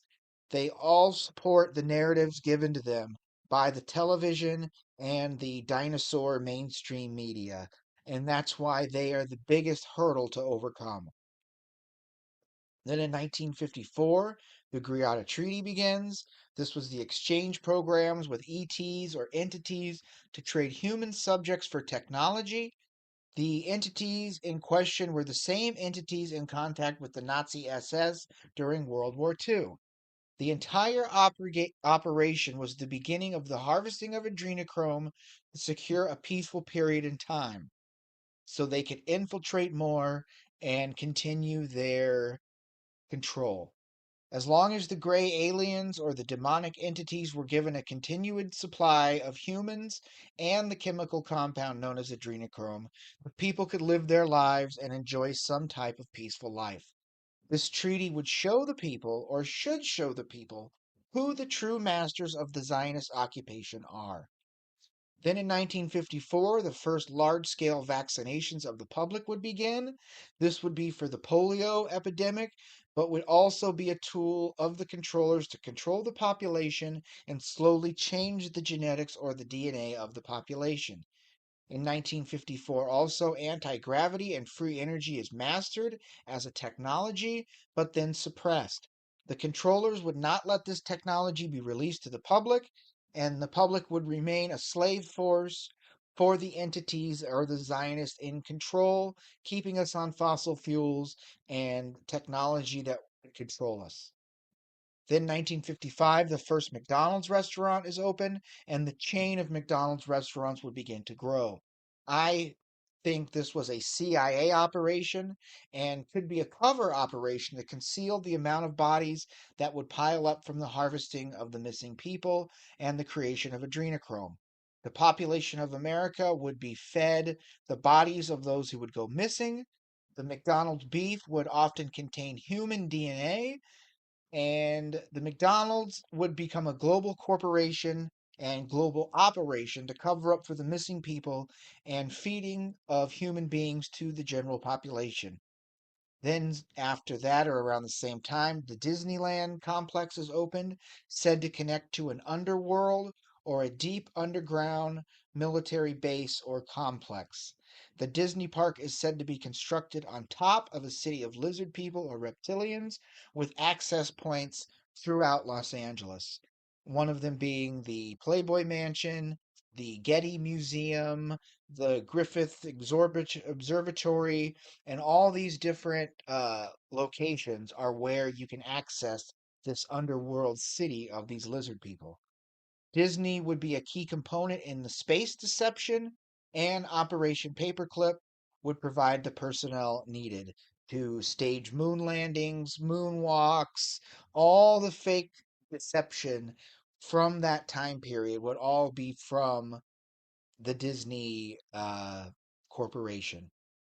Then in 1955, the Rosa Parks Civil Rights False Flag Operation would take place. This was a key event to create racial division. From this event, more events would be triggered to create the narrative of racism and eventually place all racial injustice on the white American population, never the white Jewish population. Rosa Parks was an Eastern Star member, showing us always that there's a secret hidden hand of Freemasonry behind all these major events that are forced onto the people and aided with the TV. Then in 1956, the Federal Highway Act is signed. This would provide funding and a cover story for the interstate highway system. America would be beefed up and prepared for the coming Third World War. America would also use the funding for this highway system to create many underground facilities or deep underground military bases. Then like right after that, the first transatlantic telephone cables would begin operation. This would provide power and communications to the underground structures. Then in 1957, the space race with the Soviets would officially begin, securing almost unlimited funding for black projects and the creation for out of our realm colonization, as well as the creation of the deep underground military bases. Then in 1957, the Soviets launched Sputnik 1 satellite, and then the Americans would launch a failed attempt at a satellite launch into orbit. Then the US would launch Explore 1 satellite, which we found that these satellites are all a deception because they're all held into the air by balloons. But all of these launches had ulterior motives to what they were really doing. Then in 1958, a 7.5 earthquake occurs in Alaska and would produce a mega tsunami. This was most likely a testing of direct energy weapons or the HARP system, where once they mastered this HARP technology and found out how to manipulate our realm through earthquakes and stuff, they would then beef up these programs and make them larger and larger and larger onto a realm wide or a global scale. And Alaska was also one of the locations of the early 1800s expositions. So we know there is the architecture connected with the old world within Alaska. So then 1958, NASA is founded. NASA is the National Aeronautics and Space Agency, and it's all a deception to push the idea of space onto the people. NASA would be used to justify Operation Paperclip, and NASA is actually the Nazi American Space Agency. Then in 1959, the Soviets launch a satellite which orbits the sun and then also orbits the moon. All a fabricated lie, never actually proven or verified. The Russians would have known the deceptions of space and the falseness of the globe claims. Everything produced after Operation Paperclip must be questioned, and then soon after, Operation Paperclip would end because all personnel were all inserted into whatever programs they were needed. And here's a couple quotes from Polish cosmonaut saying the Earth is flat, as some expected, but I did not expect this question. I assure you it is flat. And then Soviet cosmonaut, we haven't been to space. If someone claims that we have been, it is not true. It is not the truth. All non Operation Paperclip science people can understand the premises of flat Earth and how it's all a Masonic Jewish type deception. But from this time period, the lies were so good, it has completely changed the reality we live in today. Then in 1960, President Eisenhower completes his second term and warns the public about the dangers of the military industrial complex. This would be the NASA and space, and giving them unlimited funding would turn as a detriment to mankind. In 1961, President Kennedy becomes the 35th President of the United States. Also, in that year, the construction of the Berlin Wall would begin. And this is where you see the controllers really understanding the Third World War would be coming. And the narrative at the time was that nuclear war could break out at any minute with the Soviets and World War III would begin. We all know that's a deception because both sides would have been working together because of Operation Paperclip and the secrets of secret societies working within governments. Then in 1961, President Kennedy announces the goal of putting a man on the moon. This would be a major goal of the controllers and the New World Order people to push the narrative of space and the globe. The globe would equal a need to enforce global policies and, in turn, make a new world order to ensure the protection and propaganda of mankind destroying the planet with pollution and climate change, and we need lower populations because we're killing this planet and space and stuff like that. This is kind of where all that deception begins. And then you see throughout every 10 years, they would go with global cooling. There's going to be an ice age, then global warming. The ice is all melting and it's going to flood our realm, then back to global cooling, and then back to global warming. And then after they've done that a few times, they don't go with warming or cooling, they just stick with climate change. And that's where we are now.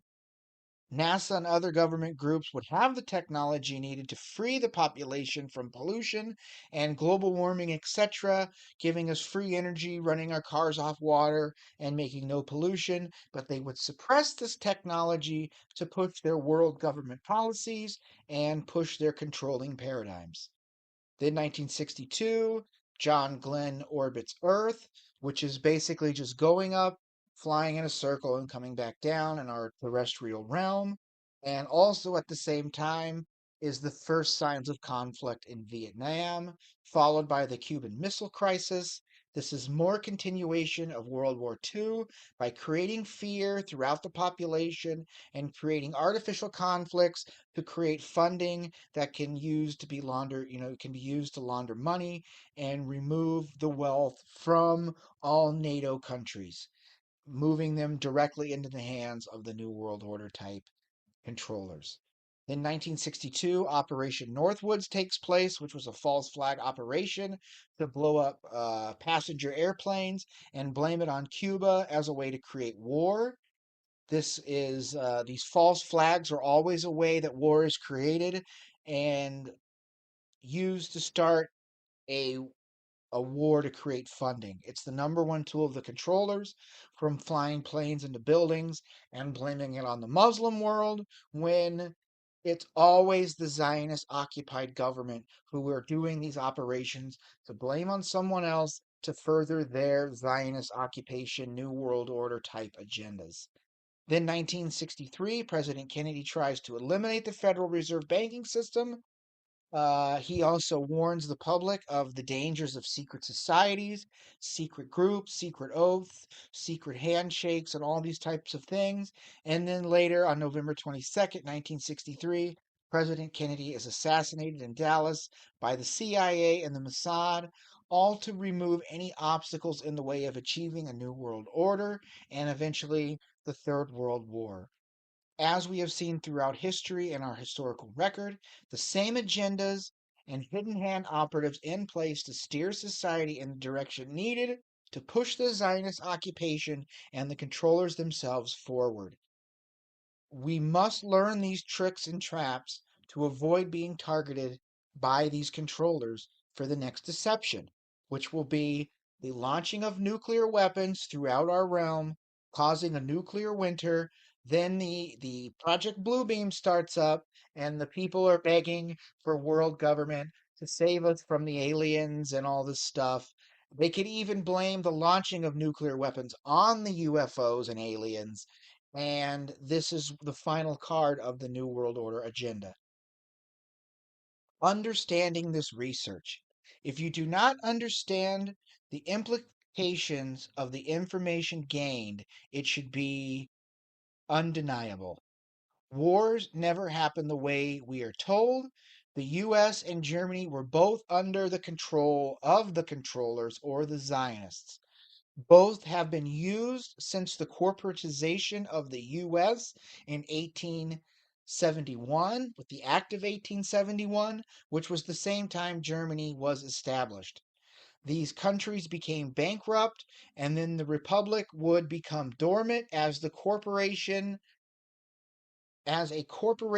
these countries could operate as entities without any rules or laws, and no peoples could try these government groups in a court of law because they are a corporate entity and people do not understand what this truly means. So, everything within this research points to the fall of the old world and the reset of humanity or mankind. After the world was depopulated, civilization would be restarted. This is where the truth would be concealed and history would be rewritten. The former kingdoms of Tartary would be used against one another until they would all be reimagined into the eyes of the controllers. We used to have a united world under the guidance and rule of the King of Kings and Lord of Lords, Jesus Christ. The King of Tartary was Jesus Christ. This is why the Zionist controllers hide this and rewrote our historical record and started the deception of millions and millions and billions of years of the solar system and dinosaurs. And they create any narrative or theory they need to push the timeline back to make everyone unsure of what was really going on. And the from the rewriting of our historical record, we see everything the old world had in reverse, denying the freedom to the individual and transforming God's creation into a slave race. The same type of slavery pushed on God's people in the time of Moses, when Moses would have led the slaves out of Israel, which could have been America, could have been wherever it was. But God showed his power in freeing the future generations of God's people, God's chosen people, which would be the future Christians. Then the genetic replication of humanity created new experiments of science. This is where the theories of human cloning and repopulation of our world would take place. We know the world was repopulated with incubator babies and delivered throughout our realm by the orphan trains. Why couldn't the Nazis have done the same thing to create a fighting force? Why couldn't all wars be fought by cloned armies? It is a theory, but also a possibility we must not overlook. After the reset, all evidence would be covered up, and the story of history would be rewritten to fit any narrative or version of reality needed to push the agendas that the controllers needed. Was this a cloned army? After the war, all evidence would have been covered up. And then you would see the Germans forcibly starved to death in the Truman death camps, covering up all evidence of human cloning if that was what was going on. I'm starting to think this is going on more and more and more. And we would kind of understand this because they're already talking about artificial wombs and creating robots and all this stuff. So if the people do not fight in the Third World War, they will create a cloned army to do the fighting for them, and they will force you into combat no matter what. They have to get their Third World War in order to obtain the New World Order. Now, was this all a covert way of covering up the truth and rewriting our story? I'll ask you, what really happened? We don't know, but we are understanding that what they tell us is not the truth. If you enjoyed this video, please check out some of my other videos and understand that 99% of this research can be found in my book, The Great Awakening. Here you can see The Great Awakening Unit 1, Timeline of Historical Events, where we go through the timeline and investigate the claims of these controllers or the claims of his story. Then it goes into the Great Awakening Unit 2, Continued Points of Study, where we get more into the conspiracy theory aspects of our research. You can get the Great Awakening on an ebook or a digital download, or you can buy the Great Awakening on lulu.com, Unit 1 and Unit 2 together, combined in a paperback version. It's a great conversation starter. It's a great coffee table book. You can open up this book to any point and learn something. There is so much information I've collected throughout my years and years of research.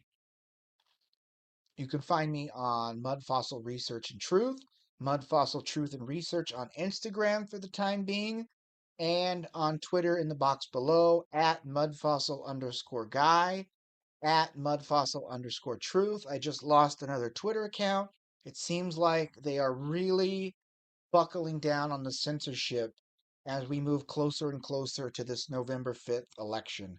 Whatever's going to happen will happen, but as long as we can continue to voice the truth, we will continue on trying to awaken the public.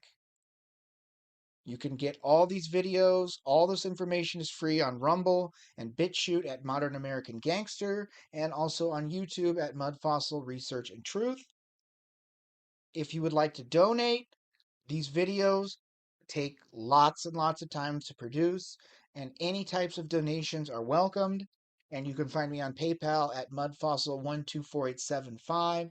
If you have the ability or the means to donate, please do so. It really helps out so I can try to advertise this page, advertise on Instagram, advertise on Twitter, and really get this information out. I This takes a lot of time and resources to put all this information together, edit these videos. I'm constantly having to buy more memory and things like that because this takes up so much time and resources. So if you can donate, please do so. I do appreciate it. Thank you for watching. Please like this video. Please leave a thumbs up. Leave me any questions or comments you may have. You can try to message me or contact me on Instagram, Twitter, wherever you can contact me if you have any questions. Thank you all for watching. I truly hope this video has made you think or at least question the official version of history or even the official version of our reality. The only way we will defeat the controllers or the New World Order is asking the questions that never seem to have answers. By doing this and acknowledging the answers we are given is never the truth, we can then begin to form our own theories as to what happened. Thank you all once again. All of this information is free on my platforms or sites, but I am only one person with a computer. Please help support my research for truth and research for truth backed by fact. Information gained gives you the power needed to stand firm in a foundation of truth, and the truth backed by fact will set us all free. The end. Thank you guys. I hope you enjoyed.